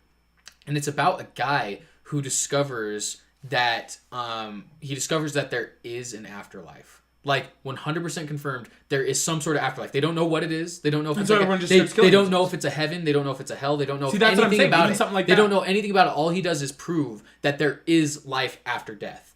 And so all of a sudden in this movie, everyone's killing themselves. There's like hundreds and hundreds of suicides every single day. And by like 10 years after the discovery of the afterlife, there's like hardly any people even around anymore because nobody bothers to live because they're like, we know there's something after. And it's this really like creepy, dark, cool I would never do concept, that. But see, that's No way. See, Yeah, something Even like if that, you figured out and tell me it's see, heaven, exactly. I'll just live through my life. you that might I'm as well living just right live now. your life. That's what I'm Yeah, saying. That's what I'm exactly. saying. Like something like that. That's why I said like it's realistic. Like, of course, like not an entity, but I'm saying like something happens where like a disease is literally going around that you will suffer and die with pain, and you might as well just kill yourself so you don't have to go through that. I'm saying like something like that where the world ends through mass suicide, where it's just people like And so like for me, it was like such a cool, intriguing concept. I did think it was a little cheesy at the end how it's blind people and it's like, okay, that's why they're surviving. Makes sense though. But then there's also still people who can see, but they're outside. I'm like, it didn't really make sense to me. Of course, you could probably rewatch it and like I've seen it 3 times now and I still don't fully understand why they are fine there. Like the people who can see because they're outside. But you can go outside. You just can't look at the thing. can't. yeah, I know. And it gets windy and stuff when the thing comes. It does by, try so. to like trick you too, though. Yeah. Like to look. Yeah, and I think it was just really cool. It made you like try to think like, would you like, let's say you had the blindfold on and you heard somebody you loved being like, please look, I'm dying. Please no, open. I wouldn't look. Even if it was like my mom, I'd be like, sorry, mom. Yeah, I know. I watched it's a you lie. die. I know. Yeah, but like, let's say you didn't know them die. You didn't see them die. Like, you didn't know they died. I would have a hard time not being like, ugh. I feel like, I don't know, there's a couple parts in that movie where people are slightly looking out, and I'm like, I feel like I could kind of maybe peek, but not really. I don't know. I don't know. Well, obviously we don't know for sure. Of course. Yeah, I thought Bird Box was cool. I liked Quiet Place better. I think, and that's just me. Yeah. I think Quiet Place was. They're I don't know. close. They're Very both similar. interesting ideas. I think another thing that just gave it that slight edge for me is I think it would be easier not to talk than it would be way harder not to see. Yeah, like because like I feel like you can go. You can see, talking. just not outside. Yeah, I know. Yeah, and I just feel like not being able to talk. we're inside anyways. Exactly. We're the basement, bro. Exactly. Yeah, we're the basement. Yeah, we live here. I haven't been outside in like 6 hours. It's fine. I haven't been outside in 6 years. Anyway. All right. Well, Hasten, what's your number one? Number one's Infinity War for me. We talked about it. See, mine was interchangeable. It could have been that too. Yeah, number one's Infinity War. I had something I was gonna say about it, but I can't remember. Oh, this is my favorite movie that has come out since Hercules with Dwayne Johnson. Oh, really? Yeah. You like? Nice. You like I that? love Hasten that movie. loved it. That Yeah, was I like remember that was we probably went my and saw it in favorite theaters. movie I've seen. This is my favorite movie I've seen since then. Granted, I haven't. Dwayne seen Johnson's acting in that movie is intense. I honestly don't remember much of it. It's been so long now. You got to rewatch it. It's really good. I wish I owned it, but I haven't bought it yet. Yeah. But it's definitely one of my favorite movies, Hercules. But Infinity War, number one, talked about it. I mean, it's amazing. Like It I is. said, it's gonna be one of those movies that you look back and you're like, that was one of the greatest movies of Maybe that you won't entire after generation. I think seeing how that ends. It's true. I It's think true. more importantly, I think it'll be looked back on as just an event, a revolutionary event in terms of the superhero genre. Because like you look back and you see like Gone with the Wind and you see all these big movies that everyone knows about, E.T. and like Star Wars, and you're gonna remember there's gonna be Avengers. There's gonna always be Avengers, and it's a very it is cool to be thing. like to think like we were in the theater for that too. Like You you gotta always see hear, it you always day hear stories one. about like our parents or grandparents being like, I was at Titanic. Yeah, I was. I was on the Titanic. Or like I was there for A New Hope or something like that, like Yeah, Star yeah. Wars or like Indiana Jones. Or we even, can say we were there for all the Avengers. yes, or like I got to experience Infinity War. Here's in some theaters. dirt I pulled from the street. Now you go sell this and buy yourself a spaceship. The Office. That's from The Office. Oh, I don't remember. Remember when the Scranton Strangler drives by and then he goes and gets some dirt and he's like, "Here, son, go take Does this it show and sell him? it." Huh? Does it show the screen? No. No, it's Michael. Michael runs out there and gets some of the asphalt, and he's like, Oh. doing like a flash bit, forward thing yeah. where he's like, "Now you go sell this and buy yourself a spaceship." Nice. I don't know. Where did that even come from? No, because I was just saying like that's what we could say to our kids. Like, "Oh, I was there." You're insane. I don't know. Okay, I gotcha. Here's the ticket. Now you go sell this. I don't know. All right. Well, for the last one, my number one movie of 2018 is Hereditary. So oh my god, This is on Netflix, isn't it? I don't know. I'm not positive. I swear I've seen it. Hereditary. It stars Toni Collette. It was a Sundance movie in last year, 2017, and I have never been more disturbed and just on edge after a movie in my entire life. It's always been hard for me because I'm not one that scares easily during movies. I really don't get scared at all. Like, in fact, that's why I like to play horror video games, because I actually get scared playing horror video games. But like with horror movies, I never get scared, and I love horror movies. They're probably one of my favorite genres. see, so I love horror movies, but I just rarely find myself actually getting scared. The only problem though is real quick. The reason why the clicking didn't scare me as much is because it came out around the same time as the Ugandan Knuckles thing. So every time it was like I'd be like, forget Ugandan Knuckles. You have to see it. That's the thing is. No, I have seen it. You've seen Hereditary? Yeah. I watched it with Mom. Wait, when? We watched it like forever ago. It came out in like February last year. No, it did not. You must have seen the wrong movie. You're thinking of something else. No. Darren, this movie literally came out like I think July in theaters. So you're thinking of something else. But either way, Hereditary, this movie left me so disturbed. I was watching... The thing with this movie is I would not say this movie is scary. I don't think this movie is like horror. Like you are going to be jumping like this jump scares. This is the one with the little girl, like, right? And she's like there's weird face. There's a little girl in it. Yeah, she's got like the weird face. Yeah. Well, what happens at the end? Spoilers. I don't remember. Well, listen, you haven't seen it, man. You would remember. Trust me. That's the thing. If you've seen this movie, you would remember. I don't know what I'm thinking. This movie. It's something super similar to that. Maybe. I don't know. But either way. Mama? I don't know. I mean, there is a movie called Mama. Haven't seen that either. But I don't watch a lot of movies. Are you closing your ears because you're scared? No, because I want to watch. Oh, you want to? These movies I want to watch. Stop! Yeah, it's too scary. So much time to watch these films. I mean, that's one of my main pastimes. But he's watching one right now. Yeah, I got Hereditary pulled up. He's like, dude, and this part, oh my god. He's like, hold on, guys. Hold on, pause the podcast. I got, oh my gosh, I love. I mean, it is interesting. You're like, no, but what are you watching? Okay. Why are you watching Titanic? I've never seen it before. It's just the part with the boobs. He's like, yes, my favorite scene. No, anyway, this movie. Hold on, guys, 1 second. Some super weird stuff happened when I saw this in the theater. Like, it was super strange because when I saw this in theaters, one thing that hits it extra close to home is this movie's filmed in Park City. So it's filmed just down the street. And so it makes it extra scary because literally I'm recognizing some of the mountains. Like, it shows shots and it's like, I see those mountains every day. I look outside, I can see those same mountains. I live there. That's my house. That's my house. That's my room. Yeah. Wait! No, but yeah, this movie is so just bone chilling. There was one time, so we're sitting in the theater watching this movie, and all of a sudden at one point, no joke, the lights flicker on and off in the theater.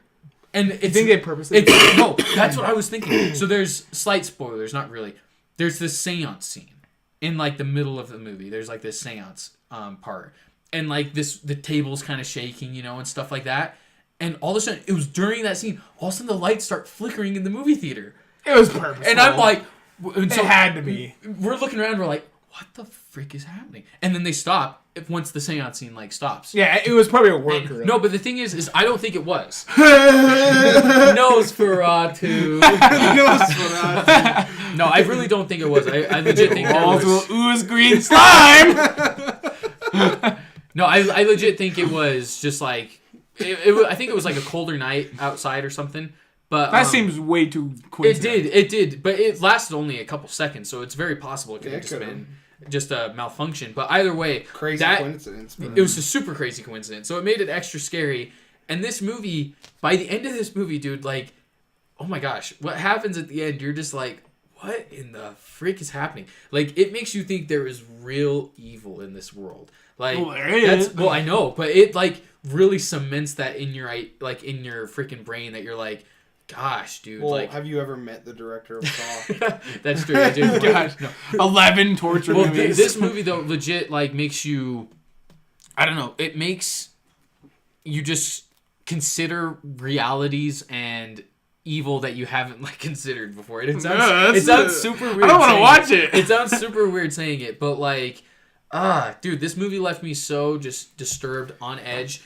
And by the end, we left the theater, and I was like, "What the heck?"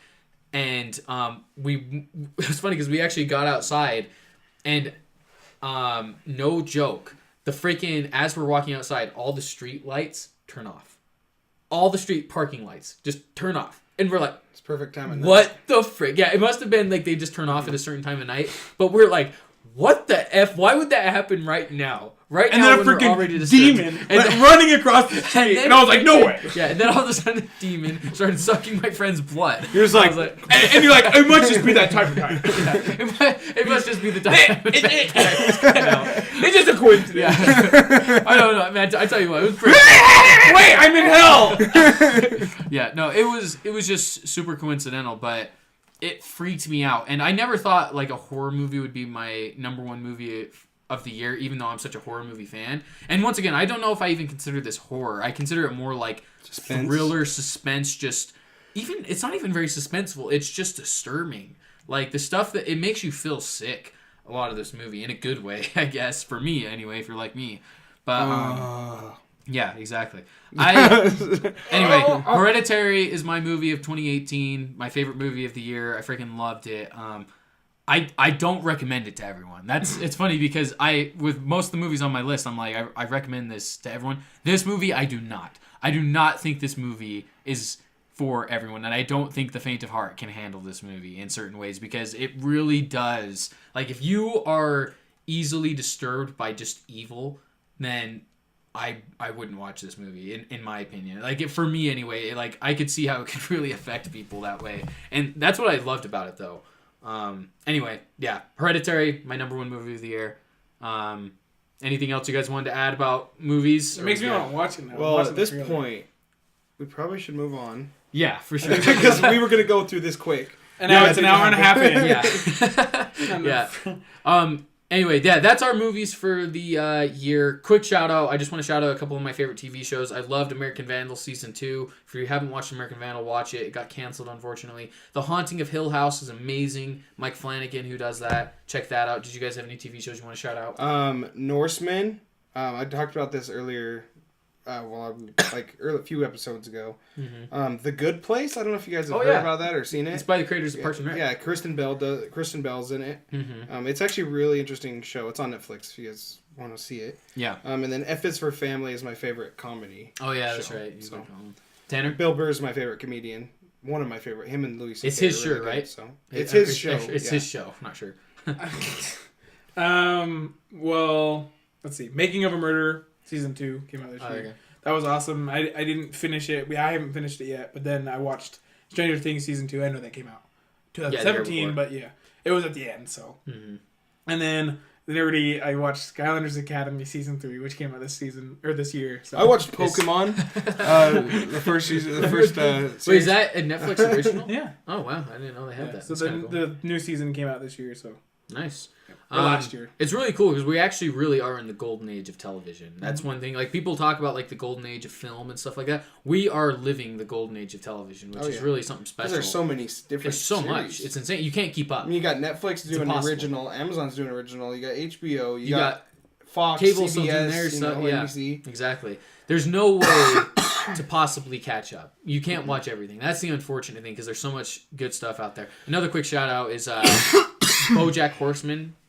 Is actually super funny, and it's actually like very dramatic and dark. Like, season 5 goes through some really dark places, but I wanted to shout that out too. That's our recommendations, our favorite things of 2018. Let us know what your favorite movies of 2018 are, favorite TV shows, favorite things that happened in general. I think it was a good year. I think there was a lot of good stuff, video game and movie wise. Entertainment wise in general. I just want to mention some big things that happened in 2018 as far as gaming. Oh yeah. Real quick, we had big strides in crossplay. Nintendo and Microsoft working together, Steam and everything, and of course PlayStation eventually folded and Sony. But do you want cough drop, Mason? No, I'm okay. Okay. We have big strides in that, and I think that's a huge step in the right direction. Like I said, Microsoft and Nintendo's team up. They worked a lot together on Minecraft and other games like Rocket League. And then free-to-play games. There's been a lot this year. We had Warframe, we had Fortnite, we had Paladins. Free-to-play is a huge model. Free-to-play is huge right now, and I'm glad to see companies going after this free-to-play model because... I'm glad it's working out because free-to-play a few years ago actually wasn't that great. A lot of people didn't like it. It wasn't even a thought. Well, AAA games. Well, it was in like mobile, especially like Plants vs Zombies was free-to-play. But I'm talking like AAA games like Fortnite and stuff being free. Because, like, there's been the rumors that they're trying to change games to being $70 instead of $60. And I think just to see all these big free-to-play games, it's awesome. And then change in microtransactions, like we talked about last episode, with seasons now being a big thing, which I love. And so I think those are big, huge steps in the right direction for gaming. So, anyway. Sweet. Yep. Nice. All right, so that's 2018 for you guys. I'm debating what do you guys think we should do here? Should we go through 2019? I say we do. That's what we said. I don't think we should do 2019. But we said we already said that. What about this? What if we just go through 2019 video games, save 2019 movies for? I say we do that. Hold the game till. Do video games this week, movies next week. Yeah, because we already said. Or should we do movies this week? Movies are going to be bigger than video games right now, though. But we already. Then again, we already mentioned at the beginning of the episode. We said we were going to talk about 2019, and we haven't. Well, I know, but that's why I think we can talk about just the video games 2019. I say we just talk about video games. Okay, so here's what we're going to do, guys. Since we're running long already, we didn't expect our movies of the year to take up that much time. It's a good thing we didn't do news and releases or anything like that. But we're going to go ahead and go through the major video game releases of 2019. And we want to do movies too, but we're going to save that for next episode. I think that's plenty of content worth it. Movies especially have a ton. I think that could take up the entire next episode. So we're gonna just stick with video games because the thing is with video games too is not a lot of them have concrete release dates. Yeah. So I only have ones that have that the developer said they're coming out. They're coming out 2019. Yeah, they could be. I haven't talked because they could be having like postponed. Some of the bigger ones. Yeah, like Last of Us Part 2, for example. We don't know. Metroid Prime 4. That is in mind because I think it's going to come out this year. Yeah, I mean we can talk about it. I just mean like it's not a concrete. Yeah, but even something like Metroid Prime 4, they had never even said no in 2019. Yeah, that could be 2021 for because like unlike Luigi's Mansion 3, which they said 2019. Yeah. You know what got announced this year? Skyrim or Elder Scrolls 6. Skyrim for the spoon. All right, well let's try to make it pretty quick. 2024. So let's just go through January since that's where we're at right now. I'm mostly going to go through ones that are coming up that would maybe interest us. Walking Dead final season is coming out. That's cool. I'm excited for that. Travis Strikes Again on Switch. Life is Strange 2. Resident Evil 2 is the big one for this month. I'm super excited for that. Kingdom Hearts 3. Just played the demo last month. That's true. Kingdom Hearts 3 also, if you're a new release. Yeah, new release. Yeah, yeah, exactly. Good point. But Resident Evil 2, I just played the demo last night, and it's awesome. Is it good? Just like Resident Evil 4, which I love. That's my personal favorite. So it seems like it's going to be in that kind of vein. I might wait to play it, though, just because I might wait for it to go cheaper, because I'm not in a hurry. I have so much games to catch up with. So I'll probably play that in a few months. But that I'm looking forward to that. And then I'll go over February. We have some big ones. We got Crackdown 3, which is finally coming out. Finally. After all these years. There's a day in February. I think it's the 22nd where it's like the 15th. 15th where there's so many games. 15th, there's Crackdown 3, Far Cry New Dawn, Jump Force, and Metro Exodus. And Civilization. And Did you say Metro? Yeah, Metro. Yeah. So we got Crackdown 3, of course, which is finally coming out. We're so happy. It might not be that good, but we'll see. I'm not excited about it at all. I'm glad they added in Terry Crews. Power. Yeah. And then we got Far Cry New Dawn, which we just got announced, which is crazy. It's coming out already. Yeah, it's kind of like a spin-off. It almost feel like it's gonna be like Far Cry Primal. Yeah, it's gonna be exactly like that. But it looks so disappointment. It looks too similar to Rage 2 for me. Yeah. So I'm not interested in that at all. No, at all. Either of those. Honestly, there's not a single game in February that I'm looking forward to except for one. Anthem. Yeah, so of course we have... It'll be interesting about Anthem. I'm not even looking forward to it, but I think I could like Before I talk about Anthem, I'll just mention, because before Anthem comes out, we have Metro Exodus, which is also February 15th. We got that revealed at E3 2 years ago. It looks awesome. I don't know if I'll buy it or play it, but it looks cool. And we have the big one, like we were talking about. In the 22nd, we have Anthem, which is finally coming out. The game looks beautiful. The freaking gameplay trailer they first showed we thought it was a cutscene, and then they just get in the suit and start walking around. It's crazy. And so I'm really excited for this game. It looks like a mix of Destiny, Halo, Call of Duty, BioShock. It looks like playing as like Iron a Man. marriage of all of them. I am scared because it's made by EA, but Yeah. But then really, again, really scares me. They have talked about that it's not similar. Like people looked into it, it's not similar game directors as Star. Well, no, Fox it's developed by Mass Effect. Yeah. That Mass Effect. And so I'm really excited for it because they've been working on this like crazy. Because of course they specifically didn't work on Mass Effect Andromeda. Their sister company They did not work on Andromeda. Yeah, their sister company did. So they're the actual ones that made Mass Effect 3, which was Game of the Year. What is their and name? It's gonna bother me. Anyway, It's BioWare. BioWare. That's it. Yep, BioWare. So BioWare is making Anthem, and that it looks awesome. I'm a little worried about microtransactions, but then again, I'm a huge fan of Destiny. I feel like they can't do it.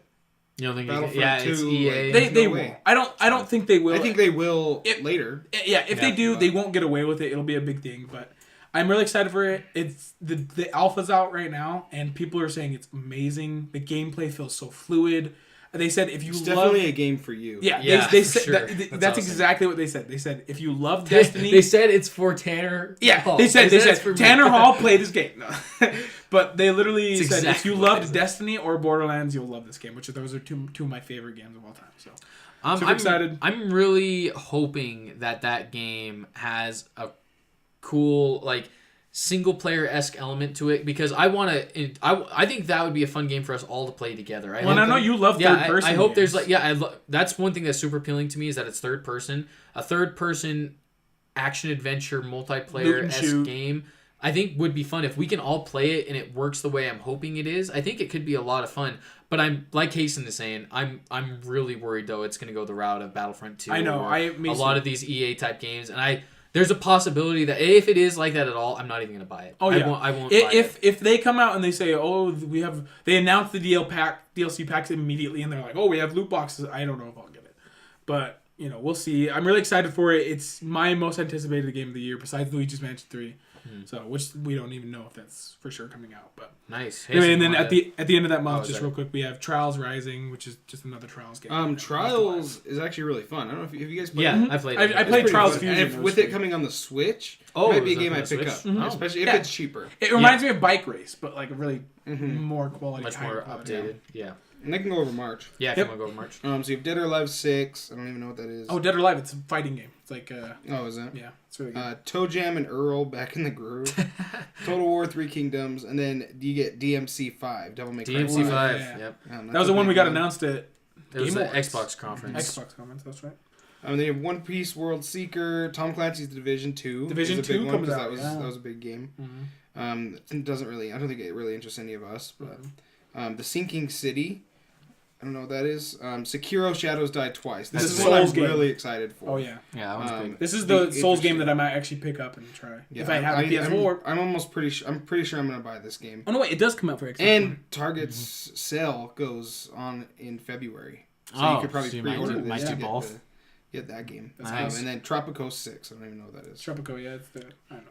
You got April 9th. Yoshi's Crafted World also comes out. That was just announced yesterday. Okay. Oh, okay. So Yoshi's Crafted World comes out on March 29th, and Kirby's Extra Epic Yarn comes out on March 8th Freaking for 3DS. GameSpot. So I know. That's what I'm looking at too. yeah, I'm looking at Game Informers. Connor, go over April, May, and June because there's only like 5 games. Okay. They're all big games. Okay, so April we got Mortal Kombat 11, which I'm gonna is pick that up on the awesome. Switch. looks. Yeah. Oh yeah, that's Specifically, gonna I'm be getting sick. it on the Switch. Mm-hmm. Yeah, if too. I get that, it'll Just be because on it's the gonna be Switch. something I'm gonna be playing on the go. Yeah, It's kind of like a Smash for me. And that's the thing is that'll be fun And for when us it goes just to on be sale. able to that's the type of game that'll be fun for us to have on the go and just hand the Joy-Cons off. And When I've always wanted to get a Mortal Kombat game because I wanted to get number 10, but it was just so old now that I liked It's on it. Game Pass. Yeah, 10's cool. But 11 looks awesome. I freaking loved the announcement trailer. For Mortal with the Kombat song 11. like with the song, yeah. Who is it that does it? I try. Is it 21 Savage? 21 Savage. Yeah, it was cool. Days Gone, the next big PS4 I'm hoping exclusive. you get that. Yeah. 'Cause I want With to the play it with zombie you. game? Oh yeah. It's only for the PS4 though. Yep. Yeah, only That's PS4. Exactly. Yeah, PS4 Sell me a exclusive. PS4 for free. That's two PS4 exclusives. No, Sekiro's not PS4. It's Xbox One also. I just found out. Oh, it is, yeah. NPC. Days Gone, so it's going to be the first big PlayStation exclusive for the year since Spider-Man, really. Mm-hmm. And we'll see how it turns out. It's one of those games that's been delayed so many times and also has been announced for so long that it has me a little worried that It looks like State of Decay, though. It looks like PlayStation's it version looks of State more. of Decay. It looks more like a Last of Us meets State of Decay. It looks like it looks like the one game that came out a couple years ago. Every zombie game ever. It was the what was it called? I have no idea. Dead Rising. Dead or alive. No. Either way, Days Gone is coming out. I think it looks cool. I'm interested. I'm cautiously optimistic about it. Yeah. May we have Rage 2, which I really don't care about. No. I think it looks A lot of very people will, weird. but Yeah, a lot of people will care. And it's Bethesda, so... And I'll probably try it out. The thing is for me, I don't know. Dying Light, that's what it's called. Dying Light. It looks like Dying Light. But Dying Light's first person. Yeah, but still. Rage 2, there's something about it that just... I just don't gravitate toward that aesthetic at all. Like, it seems really kind of gross to me. Like, what's with all the pink and purple? Yeah, the and pink. it seems like they're trying way too hard to be make Borderlands. Well, it seems like they're trying way too hard to make it appealing to like everyone. If you want one of those games where it's crazy, there's psychos, there's paint, there's like people blowing heads off, you play Borderlands. They're trying way too hard to be Borderlands, in my opinion. Like, I don't know. I feel like they're just trying to make it too colorful and stuff like that. I mean, not. It's weird because normally colorful is a good thing, but I feel like with Rage, it's like, why do they have these pink mohawks? Well, what bothers me is Rage 1, I played a little bit of. It's dope. It's a futuristic Western. No, yeah, you got Rage Yeah. for me, the first one back in the day, and I remember playing it, enjoying it. I never beat it because it's huge. Oh, it's huge. And it was old when I got it. And it was old, yeah. And I liked what I played of it, but this game looks nothing Because like legit, the first one. I played a little bit of Rage 1. It's the coolest thing. It's a post-apocalyptic Western. So it's like playing Red Dead Redemption, but in third person, and it's also post-apocalyptic. I think this is first person. Yeah, now they made it... that's what I meant. Oh, okay. Yeah, because Red Dead Redemption's third. Yeah. But this one, it looks like they did a completely different... They tried to do like what's the movie called? Mad Max. They tried to do like a Mad Max. It totally looks like Mad Max. And it's just not appealing. I think... I don't know. Yeah. I don't know why they... The gameplay looks kind of fun, I guess. I've seen some of the gameplay. Some of the weapons. Yeah, some of the weapons. They look kind of fun. I know there's a thing where you can like throw an enemy up in the air and like shoot them. Yeah. And so like it looks pretty cool, but I don't know. Next up we have Team Sonic Racing, which is basically Mario Kart, but with Sonic. Yeah. Who cares? And yeah, I feel like there's been a billion of these games. In fact, we tried one of the older ones with Wreck-It Ralph just a couple weeks ago. Which is so random, dude. Yeah, it's like, why is Wreck-It Ralph Sonic and Wreck-It Ralph? Yeah. It ran fine. It ran fine. I mean, it wasn't bad. It's like, why wouldn't you play Mario Kart? Yeah. You know, Mario Kart's so much better. I think Banjo-Kazooie was in one of the Sonic racing games. He might have been. When it was Nuts and Bolts era, he was like in a Sonic racing Yeah, he definitely was. He was in one of them.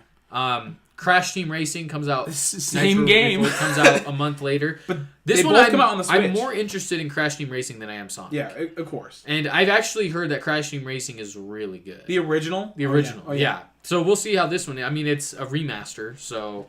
And I'm excited because they both come out for the Switch. Any game that comes out for the Switch is more appealing to me because then it's something I can just play on the go. Yeah. You know, when and Switch, there's something about Switch, just playing it makes like, it in your more hands, fun. It makes it more fun. Like, yeah. I can literally be at school and be like, I'm going to play a little match of Team Racing. You know? Yeah, Switch is fun that way. All right, I'll go over August, and then I'll go over a couple of the ones that don't have release dates. So then in August, we have one game, which is Shenmue 3. Which I don't think PS4 and PC, though. Exclusivity. I don't know. Which is kind of strange. Really random. Why not really Xbox then if it's PC? All right, so guys, I mean, it is because just a disclaimer. Microsoft These next Store. couple of games, we don't know for sure if they'll be 2019. They're very obscure. There's a lot of not explicit release dates. It's gonna be up in the air, but these are just games that have been announced that potentially could be in 2019. Some big ones is there's Babylon's Fall, which I don't know, but we have Battletoads, the new Battletoads, which we still haven't gotten a release date. That was announced Xbox at One Xbox exclusive. One, yeah. Of course, because it's rare. Exclusive. World premiere. And then we have Control, which I'm not sure. Catherine Full Body. Control, Which is really for cool. the Vita. Whoa, Vegan games for the Vita. Still, wow, that's crazy.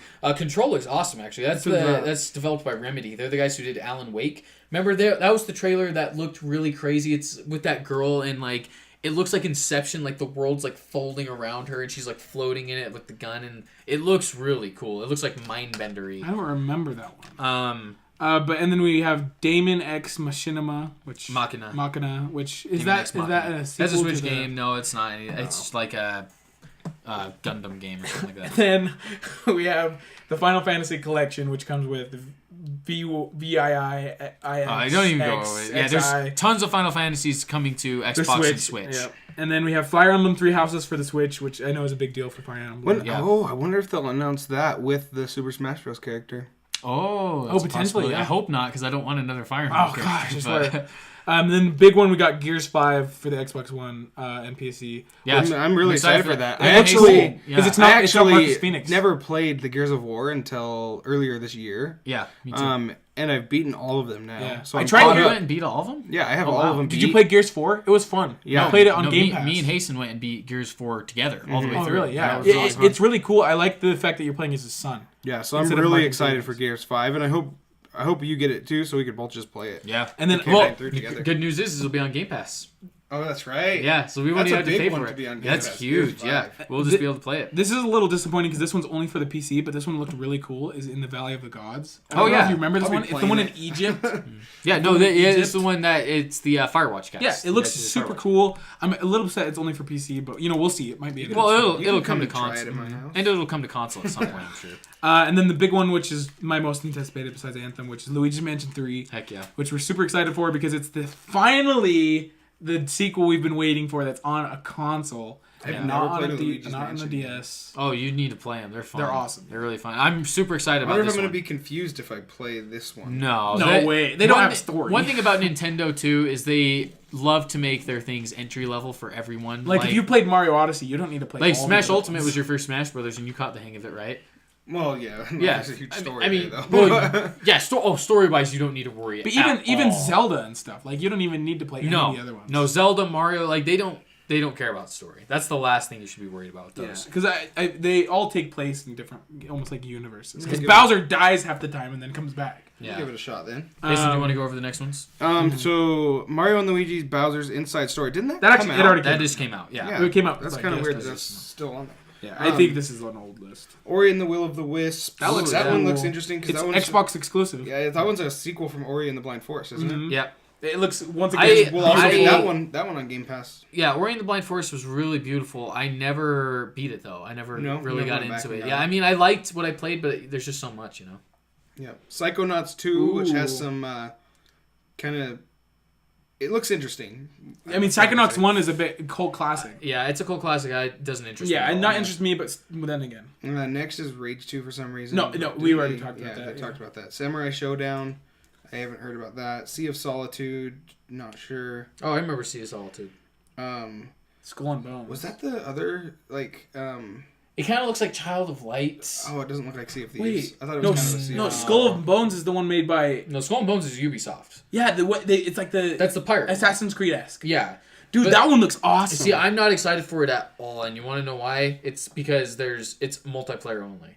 It really sounds awesome. It's really Sea of Thieves. No, I know, but it's online, and you aren't. I mean, I guess it's not. I shouldn't say it's multiplayer only, but you are only the ship. You control the ship. You can't get out of it. That's dumb. You can't even wander around the ship as your guy. What? You are the ship. Are you sure? I'm 100% positive. This because at E3 this last year they revealed that and everyone was pissed because remember they revealed it like 2 years ago I think and everyone was like this looks super cool. It's like Black Flag. But yeah, no, this last year they're like people realize you're only controlling the ship. They have to delay that and fix that. I hope they do because it's like really that's one of the part of being a pirate is swinging over to other people's ships and sword fighting. When they announced that it was one of my top most looking forward to games, and then when I heard about that, I don't even care anymore. I'm definitely not going to play it if it's going to be like a World of Tanks, but World of Ships. Next we have Star Wars Jedi Fallen Order, which if Last of Us doesn't come out this year, then this is my most anticipated game. Is it going to be a like their legit AAA title? Well, yeah, no, it's developed by Respawn. It's not going to be like cartoony. It's like no, it's developed by Respawn. Sweet. And it's a campaign. Yeah, so it's we finally get a Star Wars game where that's not canceled. Oh my gosh! Maybe finally. hopefully, yeah. And the thing is, though, is we don't know what it looks like, so it could look like something we're not expecting. But I'm imagining it's going to be Battlefront, but Respawn, which is going to be much better in story.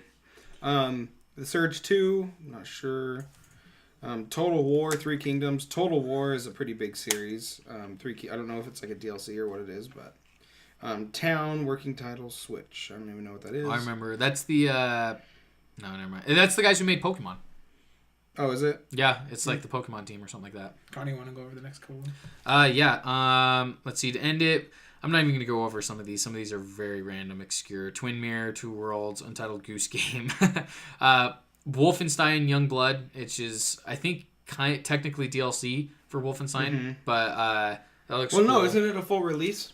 It's its own thing, but it's like how Uncharted Lost Legacy was. Remember or like it was like supposed to or like be Far DLC? Cry Blood Dragon. Yeah. It was like supposed to be DLC, but they ended up making its own thing.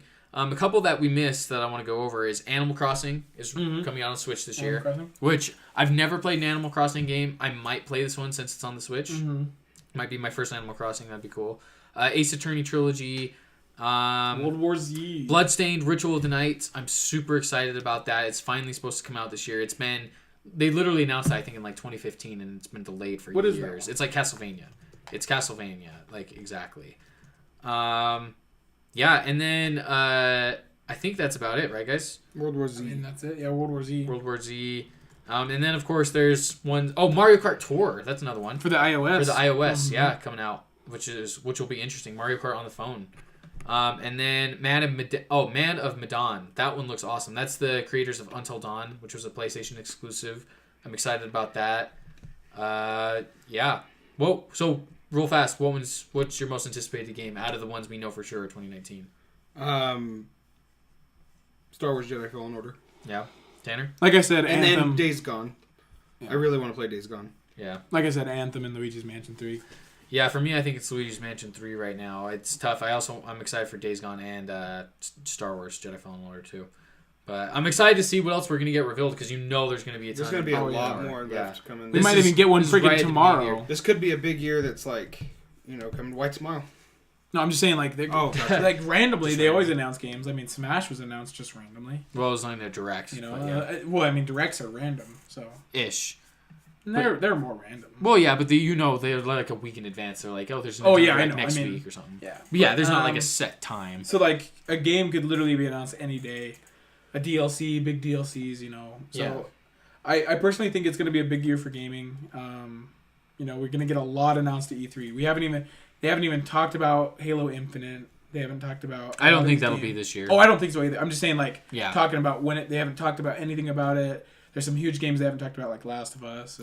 Well, it's going to be an exciting E3 too. I think PlayStation is actually going to have the weakest year this year. Well, they're not going. I feel like Xbox might have a really good year. I think so, I think too. I think they won't have a good year. I think 2020. Yeah. They're going to announce their new console. I just think PlayStation, they have Days Gone coming out. Well, I think they're going to announce all their exclusives this year. Yeah. And then 2020 they're going to... I think so, too. That's what I'm thinking, We have the too. Cuphead DLC. Cuphead DLC, too. It's supposed to be this year. We haven't heard about it yet. More Spider-Man DLC. That'd be awesome. Piranha Plant. That's the thing, too, is I'm with you. I think Xbox is going to own E3. I think they're going to announce a bunch of their exclusives for 2020. It was a really bad idea for PlayStation not to go this year. I don't know why they did. Well, we'll see. It might be a good thing in the long run. Maybe they're going to hold their own event in a couple months later and then be able to own that, Yeah, but... Who knows? I don't think... In the long run, I think it's going to make Xbox have a better E3, but I don't think it's going to hurt PlayStation at all. I don't think it's going to hurt their sales. Who knows? Nintendo could own it. Yeah. Nintendo did last year. Yeah. I mean, it was a pretty good E3 last year, I think, just in general overall. But, yeah, so that's our 2019 video game extravaganza, I guess. Just going through all the release dates, all the big things. Expect next episode, we're going to go through the movies. Do you guys want to try to hit the Guess That Championship? No way. It's gonna take. I don't think it will. I don't know. It's up to you guys. I think we should do it. We've been saying we're gonna do it. You want to try? Let's do it. Let's do it. Should we do it? Yeah, we can do it. We haven't even. Let's just do it right now. And then we'll call it. Okay. Okay. And then Okay. So we're gonna do the Guess That Championship now. I can't close it because I'm recording. So hashtag Team Hasten versus hashtag Team Tanner. You guys have been looking forward to this. The game has been building now for a couple months. Whoever wins gets to pick a game for the loser to play 3 hours of. So, what are your guys' games for the loser? My games, like I said, is pick your final one. Which one do I have to play? Oh, well, it's up to you. As far as if you want to pay or not. If you want to pay a couple bucks, then Borderlands 2. If not, then Banjo-Kazooie. Play Banjo-Kazooie. Okay, so give it a try. So Hasten will have to play Banjo-Kazooie And if stream Tanner it for 3 wins. hours. And stream it for 3 hours. The first Banjo-Kazooie. The original. What It's is on it Game on? Pass. It's on Game Pass. No, like what console? Oh, it was Xbox. originally on the N64. And then Well, it got What will I be playing it on Game Pass? Xbox One. What do you Well, mean? I know, but like, will it be an Xbox title or a 360 title or? 360. Oh, probably 360. Oh, is I it 360? imagine. Okay. Yeah. I was just wondering if it's like cross compatible because I know there's Xbox games that are cross compatible Oh yeah, too. yeah. It might be Xbox One though. It might have been on Rare Replay. It was, but it was still A 360 thing. Okay. And then if Hasten wins the game he picked for Tanner, Is Pez Soccer I hate you. 2019? I didn't Tanner torture loves. you. I don't know if you guys know this, but Tanner loves sports games. So yeah, so it'll be pretty miserable for Tanner. He does not like sports games, but and we're streaming it. yeah, they have to stream it for 3 hours. So look forward to for check that that on out. probably Instagram and our Twitter. Twitter, yeah, we'll put it out whenever they stream it. But if you didn't know, the score is tied 3-3 right now. Hasten had a 3-0 start, and Tanner came back with 3 straight wins to tie it. I am the Warriors. I'm so glad it actually happened that way because now we get this cool championship. Instead of just Hasten winning by default. Yeah, but it's so if you didn't know how, if you haven't seen previous episodes, Guess That is a game show we have where I give out 5 hints about a certain video game. There's sometimes a theme, sometimes not. This week there's no theme. So it's a random video game. I give out 5 hints about the game, starting with like the release date, then the platforms it's on, then the developer, and then one other one, and then the synopsis of the game. The final hint is like the synopsis. I read what it's about. They get 1 guess per hint. So when I say the release date, they can use one of their guesses if they want, but they only get 3 guesses. 1 guess per hint, but only 3 guesses overall out of the 5 questions. So they have to use those sparingly. If we get down to the last question, or last hint, and nobody can get it still, then we just go rapid fire, and they can shout out the guesses all they want. They'll have as many guesses as they can think of, I guess. But yeah, we're gonna go ahead and get into it. We're gonna start out with the first game for the last Guess That of the year. This is exciting. Let me just pull up The the rules one 2018 more time. championship. And then we got to start something new. Connor's got to play this time. Yeah, and I'll be the host. Starting next week, there'll be a mix-up for Guess That, and we'll either have different competitors or a different theme. Like there might Different be game, maybe different even? game. Yeah, it might be movies or something like that. We'll see though, but look forward to that. So for now, we're gonna go ahead and get started on the first one.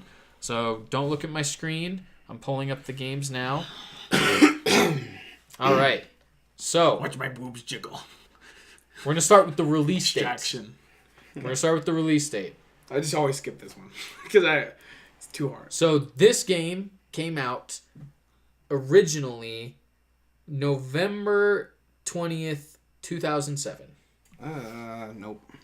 Next. Nothing? I thought he was gonna say November 11th, and I was like, Scarm. November 11th. 2010.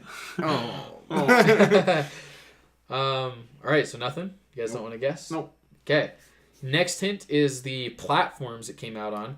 So it originally came out on the Xbox 360, then the PlayStation 3, then the PlayStation 2, and then the Wii. That's a weird line. After the PlayStation 2, it came. After the PlayStation 3, it came to the PS2. Yeah, apparently. What? Oh, and once again, I forgot to mention this. I get this information from Wikipedia. So if there's any wrong information, it's because of Wikipedia. He's like, and then Yeah. it came to the What microwave. the heck? It came to the Apple? Okay. I don't have anything. Nope. You guys don't want to guess? No, that's a weird combo. All right. Okay, so for the third hint, we have the genre / play style.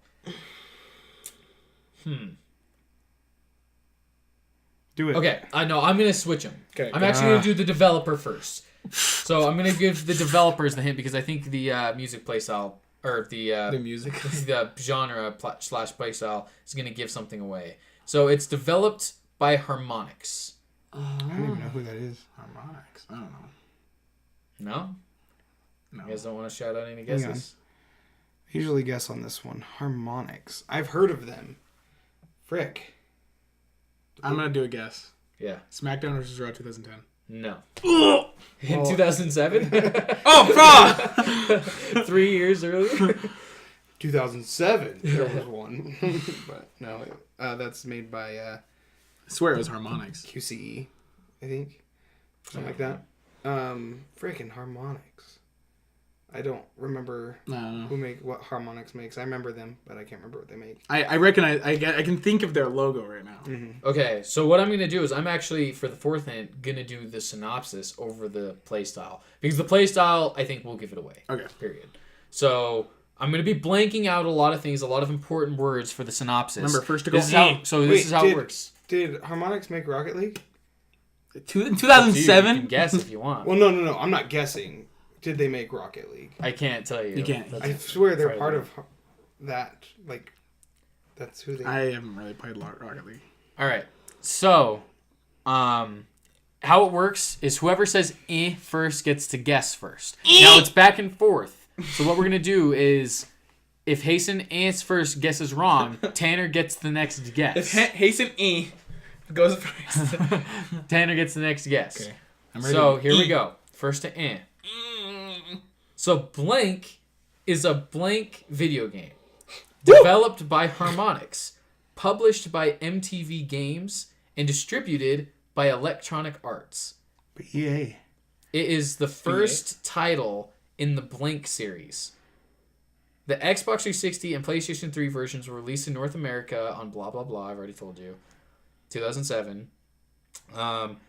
Harmonix previously developed the first two games in the Blank series, which popularized gameplay of... I don't know if I want to say that. Say it, because we're guessing right now. You can't just blank everything out Don't and say say it. done. If you're that skeptical, don't say it. Okay, I'm going to come back to that part. The game allows up to 4 players to simulate the performances of popular songs. Oh, Dang it. Rock Band. Tanner got it.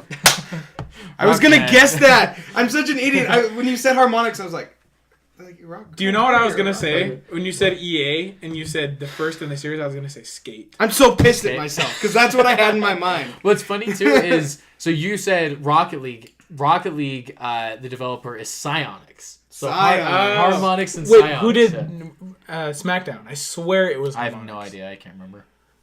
But I think you're right. It's HQC. Yeah, that's it. Yeah. HGQC or something. so. Tanner gets the first point. There's still 2 more rounds. So if Hasten gets the next 2 wins, he wins it still. But Tanner's up 1-0. Fuck! With I had it. I knew I had it. I'm okay with playing Pez though. That's the thing. Like, it'll be kind of fun. I don't think you would be. I play All right. video games though all the time. I don't care if I'm playing that. All right. Next one.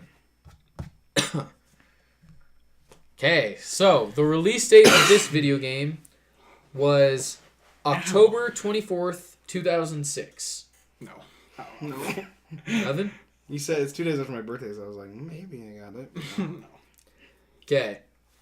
It was released on the Xbox, PC, PlayStation 2, Xbox 360, Game Boy Advance, PlayStation Portable, Wii, PS3, PlayStation 4, Xbox One. We get it. So you have to Everything. assume, obviously, it came to a lot of those before. So- then. It was originally released on like Xbox. Would you just say PlayStation 2. everything? Because it's on Nintendo, it's on Sony, it's on Xbox. Every single one of them. Because But it's not like on the Switch. Or But you said it came to the Xbox One and the PS4. eventually, yeah. I mean, it got remastered, Okay. or either remastered or put on there somehow. Okay. Okay. So that was the platforms. Now we have the genre / play style. So it is an action role-playing video game. Yeah. That's all I can give you, basically. Action RPG. And what was the release date? 2006. And what did it come to? Everything. Yeah. You say it came to iOS? I don't think I said that. An RPG in 2006 that came to everything. I would say Oblivion, but that came out in 2008. No, that was Fallout 3.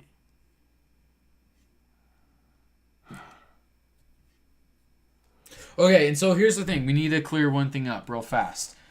You have to have the full title. Yep. Yeah. Yeah. And then none of this. Star Wars!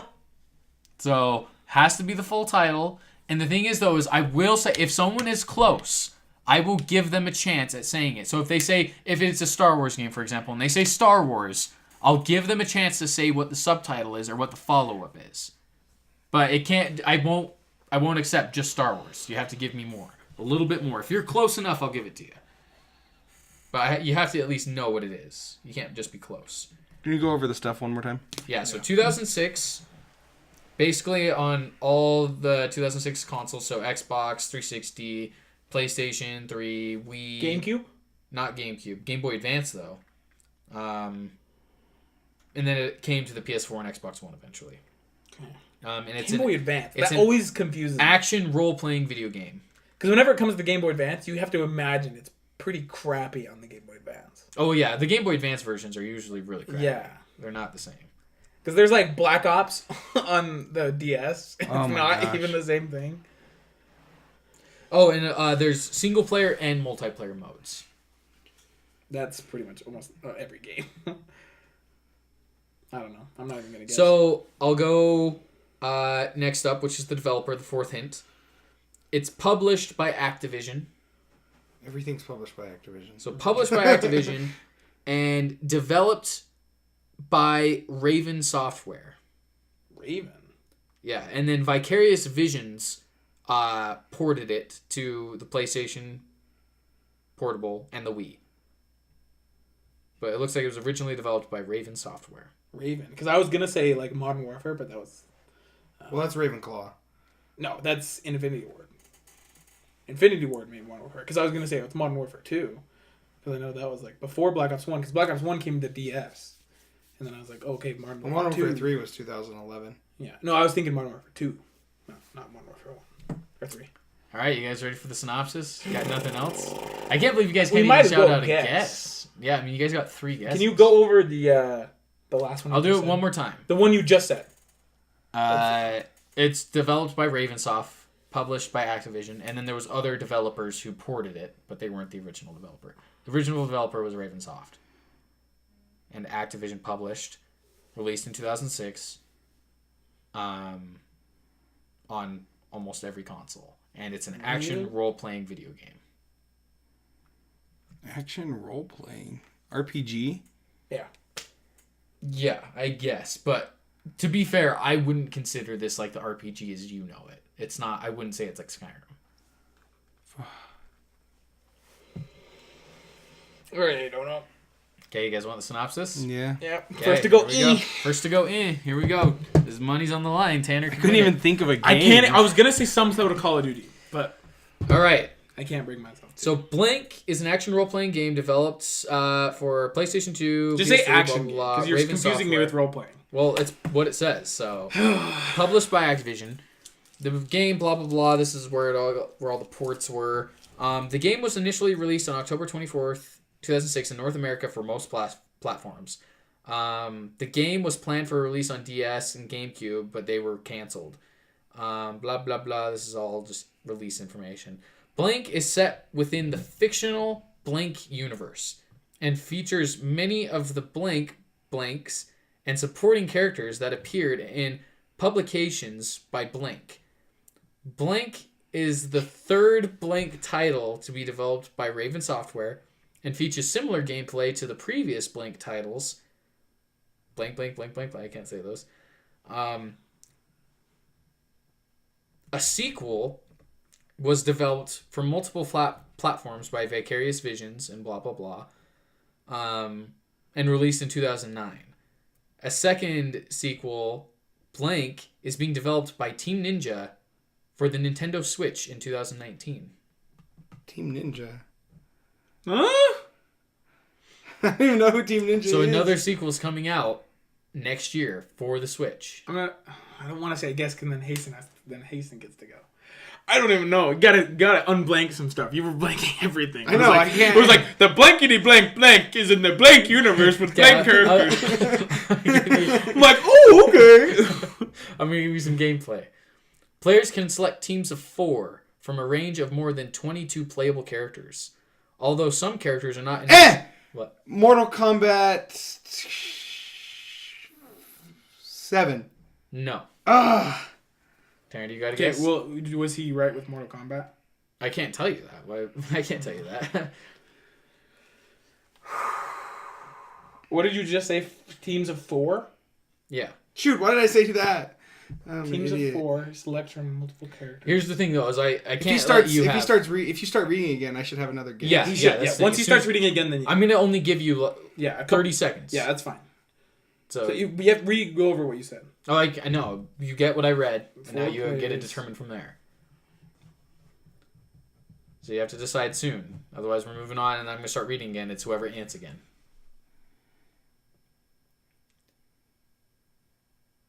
Nothing. Is it coming out exclusively for the Switch this year? I can't say for sure, but I would assume so. I think so. I'm 99% positive it is, but I can't. It doesn't say for certain. I don't even know. Go ahead. Okay, we're gonna keep going. Whoever ends first. So players can select from a team of 4 from a range of 22 playable characters. Although some characters are not initially available and need to be unlocked, allowing them to create their own blank teams or recreate famous teams from the publications. Bonuses are available in forming certain groups. I can't say that. The game also has alternative endings, dictated by the number of optional missions the player completes. What? Also included are trivia, artwork, and is this a game we know? Yes, or you should. What? Maybe you don't. I'm pretty sure you know it is. Like I picked them because I'm pretty. Dragon Quest 17. I don't freaking know. Each character also has a variety of costumes that offer different advantages. So. Costumes that enter. Oh my gosh, I'm going deep into this freaking synopsis. What if it's like a game we have no clue? I feel like it is. Like, we're supposed to know. I mean, it's huge in Japan. It's not obvious. I will say that. I don't think it should be obvious for you guys, but I think you should know what it is. Okay, I'm gonna go back, and I'm gonna unblink stuff. Oh, I'm scared. Okay. So remember, just first. Gotcha. Don't unblink big things though. Yeah. Well, that's what I'm gonna do. We're gonna have to this Star Wars universe. I still wouldn't know. I don't know what's coming out. And remember, you get if Hasten or Tanner, if you first, you have to guess, and you have to be close. Right, if you don't get it right, the other person has, I'm going to say 20 seconds to have a guess. Yeah. And I don't read any of the information again. They get 20 seconds to have a guess. If they don't get it, then we keep going, and it's whoever. Okay. Let's go. Okay. I have a feeling this one's just going to go on and on. Like he's going to unblank stuff, and we're back. What? So, Blank is set within the fictional Blank universe and features many of the superheroes, supervillains, and supporting characters that appeared in publications by Blank Comics. Blank is the third Blank title to be developed by Ravensoft. Okay, you have to go. The Marvel superhero fighting game? Okay, that's definitely not enough. I don't even know what it's called, but I know what it is. He doesn't. Do you remember what it's called? Okay. Marvel vs. Capcom. Nope, it's not Capcom because it would have been developed by Capcom. Nope. I was gonna say Marvel vs. Capcom Who, but it would have been. Okay, so it goes back to Terry. You have 10 seconds, 15 No, seconds. go ahead. Keep reading. Mason, okay, so now it's. But we know what it is. That's the thing. We just don't know the exact title. Well, then keep trying to guess. Here we go. I have one more guess though. No, at this point you just keep going. Now we just keep going. Blank is the third Blank title to be developed by Ravensoft and features similar. You can unblink them now. We already know what it is. Well, maybe you it's the Marvel game that they showed at the freaking Game Awards. You don't know that. The animated Marvel game was developed for multiple blah blah blah. Blank. Beep. Avengers Alliance. No. Tanner, you have 10 seconds. I don't know what to do because I'm not gonna. Marvel's Avengers Alliance 2-7. Okay, that's you guys know. What the? What is this shit? I want to just give up and. Okay, I'm gonna give you guys each one more guess. If you guys can guess it correctly, you get it. I swear it's Marvel's Avengers Alliance. I will say you guys are really close, but I don't. You guys are both so close. Is it because we don't have a number?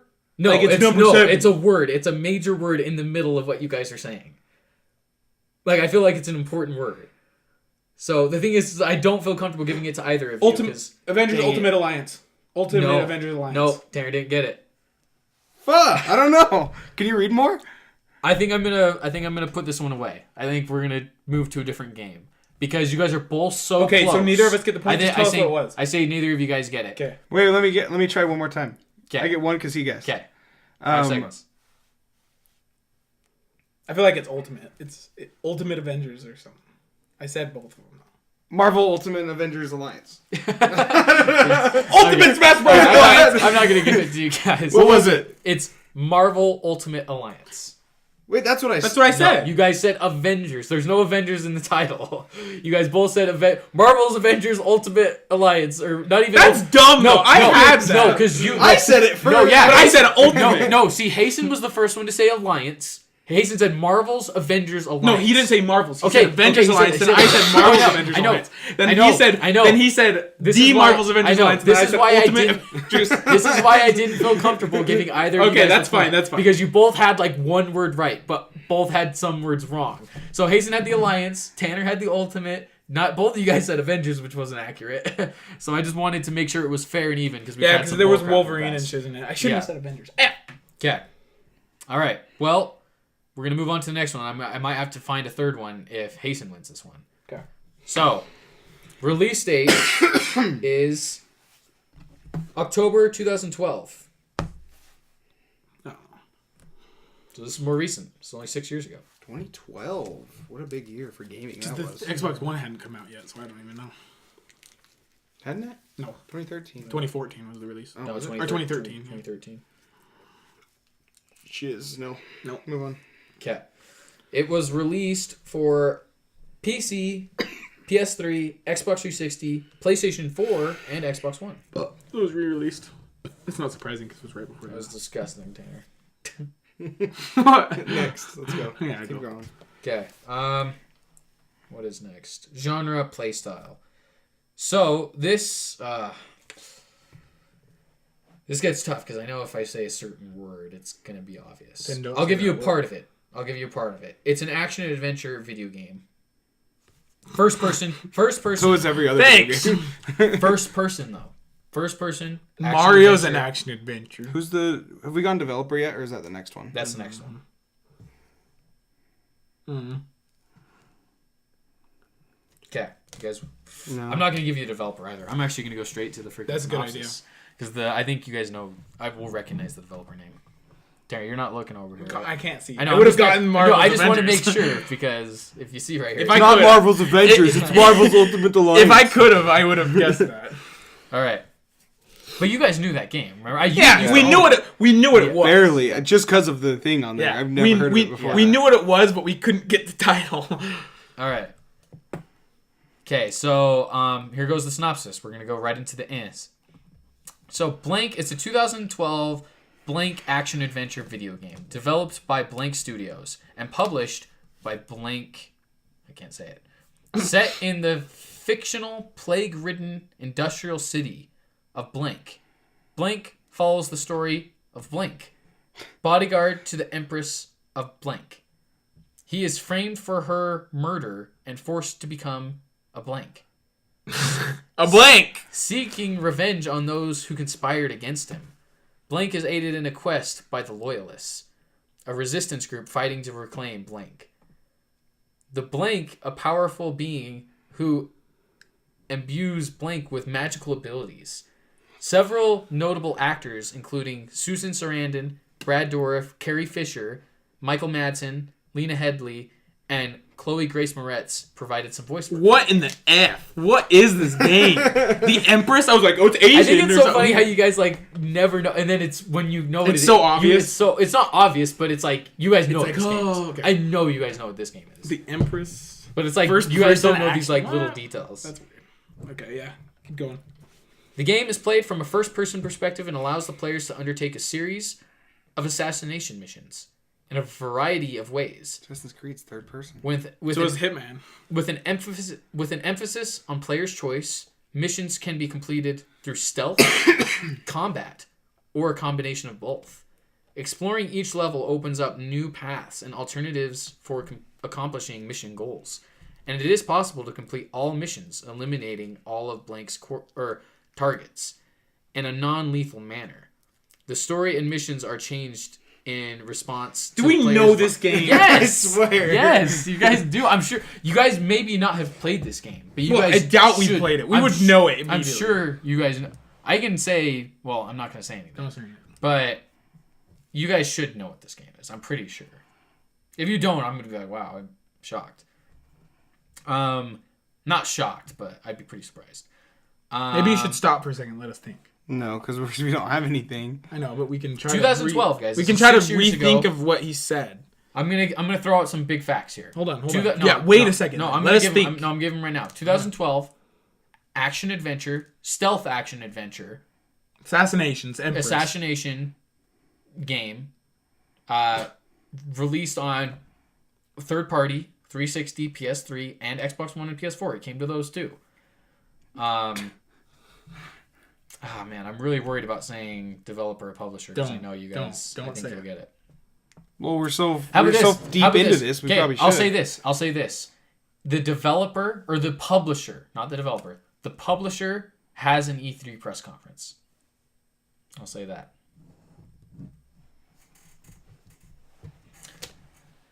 Yeah.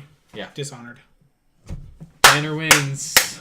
You gotta play Banjo-Kazooie more for 3 hours! Alright, I'm gonna go kill myself. Tanner. Wait, what was it? How did I not figure that Dishonored. out, dude? I knew it was. Dishonored on PS4. I knew it was Yeah, Bethesda. I said it was like PS4. solely. Yeah, they came out with a definitive edition for the PS4 and Xbox One. Yeah. Why did I not think of Dishonored? Yeah. Because the word that messed me up was Empress. You said Empress, and I immediately thought of Asian. So I was like, "What's an Asian assassination game?" Because Dishonored. Wow. Yeah. Dang. I wouldn't have got. I never would have gotten that. You don't think so? No, Even if you said Bethesda, I don't think you would have. no. I didn't even know they made Dishonored. Yeah. Well, I mean, you knew what Dishonored was, though, right? Like you've heard. I mean, of I've it. heard of it That's the thing. is once. I figured you'd. I figured you'd heard of it at least. Because I played the first one like a little bit, but I tried to make these as. what was Open the as third one? possible. What was the next one you were gonna do? That was all of them. No, because That was all. But since we skipped Marvel's Alliance, what were you gonna do? Oh, I didn't have one planned. Oh, you didn't. Because I was gonna have to do it. The thing is Marvel Ultimate Alliance was gonna be the last one I did. I fucking hate myself. Right now. You have to play Banjo. Luckily, you get a fun game. I would have had to play Pez, dude. I don't get a fun game. I Dude, can play Banjo is Banjo-Kazooie. fun. Dude, it is fun. You- It's one of the best N64 games. You- I'm gonna might rip it end up apart playing. on the freaking thing On to air. piss you off. What do you mean? I'm gonna tear it On to the shreds and be like, podcast. "What the fuck is wrong with this game?" Wow. You'll be So pissing off a lot of the fan base. a shocking comeback by Tanner in the final episodes, coming back from a 3-0 deficit. This is just like the NBA Finals. Golden State blowing a 3-0 lead. Dude, you had a 3. You're better at this stuff than I am. You But just I'm are. not. You obviously you were destroying me. Obviously, I wasn't better. It 'cause you is were pretty destroying me. shocking how this is all unfolded because I really do feel like Hasten the first 3 games literally dismantled. Destroyed me. You. Tanner didn't get one. I don't think I got like one. You round. didn't? I'd get I'd get like the second round. Like you'd get the first round, and because we always made it to round 3. Yeah, he that's never true. shut me out. That's true. But it was always close. But it was like, always with close. the- with But those- he with that second round. always got me. It was always like not even a challenge. He was like, "Oh, Grand Theft Auto or Red Yeah, Dead." when the ones Hasten got, you weren't even close to. No, I which wasn't. was surprising. Like And the so- closest one I got was when I said GTA, and then he said Red Dead. Oh yeah, that's right. Yeah. But Otherwise, I had no clue. this is pretty shocking, guys. I don't know how to feel. I mean, high five, Tanner. Good job. dude. I feel a little bad Good for game. Hasten because GG. Go kill yourself. GG. It was a good game. I'm a gamer. I'm not gonna GG you. I'm pissed off. Our family is way too competitive. Yeah. That's for sure. But Hasten did really well. You should just play Borderlands instead. You don't have to play Banjo. You can play Borderlands. What would you Play rather? Banjo? It's You not can- even that expensive. It's literally you could buy the 360 version for literally like. So $5. what we'll do is Hasten when you plan to stream Banjo. So this episode's going up Sunday. I say he Not can this choose Sunday, between but Borderlands next and Sunday. Banjo. Well, So I have I'm Borderlands. gonna stream probably Thursday the next week. Hazen, Okay. you can even borrow my copy of Borderlands. Well, so Hasten will be Well, I've streaming. played Borderlands. So- before. You can play that instead. So we'll make sure we put something out, post on your Twitter and tag CT. Well, I'll just text Basement Tanner and Bros. tell him to post on Instagram. Yeah. Okay, Post it yeah, on do that, Instagram. and That then, he's streaming and yeah, and we'll put it out there and It'll go. be streaming on Twitch, and I could do Mixer too if we wanted. yeah. Yeah. Probably Twitch, yeah. Yeah, go. Make sure you guys watch Hasten's stream. Give him some motivation to get through. Let us know Banjo-Kazooie. if you guys want Super Basement Bros to be streaming. Yeah, because we're down. We play video games all the time. We can make it, and like streaming's so easy nowadays. Oh, yeah. You know? I mean, you can just click on it. And Tanner and Hasten, I think, would definitely be into I mean, it. I already kind of stream sometimes. It's on Mixer. I stream on Twitch or Mixer. Yeah. Yeah, be sure to follow them and go watch their streams and comment and let us know what you guys think. And it was a good first. I think that's like the first quarter of Super Basement Bros complete. It kind of feels like a little good milestone there. Season 1 of Basement Bros is done. We'll say season 1 wraps it up there with. So now we're at 8 episodes. So I say, what do you guys think we should do? Season 2, episode 1. I mean, I think we should just call episode 9. Well, yeah, we're still gonna. I know. Episode 9. I'm talking. Well, let's wrap up the episode though, because this is like a 2 hour. That's true. Yeah, let's go. Yeah, good idea. Anyway, we thank you guys for listening. Be sure to follow us on social media, Twitter at Super Bros Videos. Talk to us, guys. Hasten's all salty now. So Hasten's salty. He needs to go. You guys got to give him motivation. Go watch him play banjo and just like rip the game a new one. Anyway, say he sucks. I'm just kidding. Let us chat so hard on the game. This game's so good. Give us some feedback.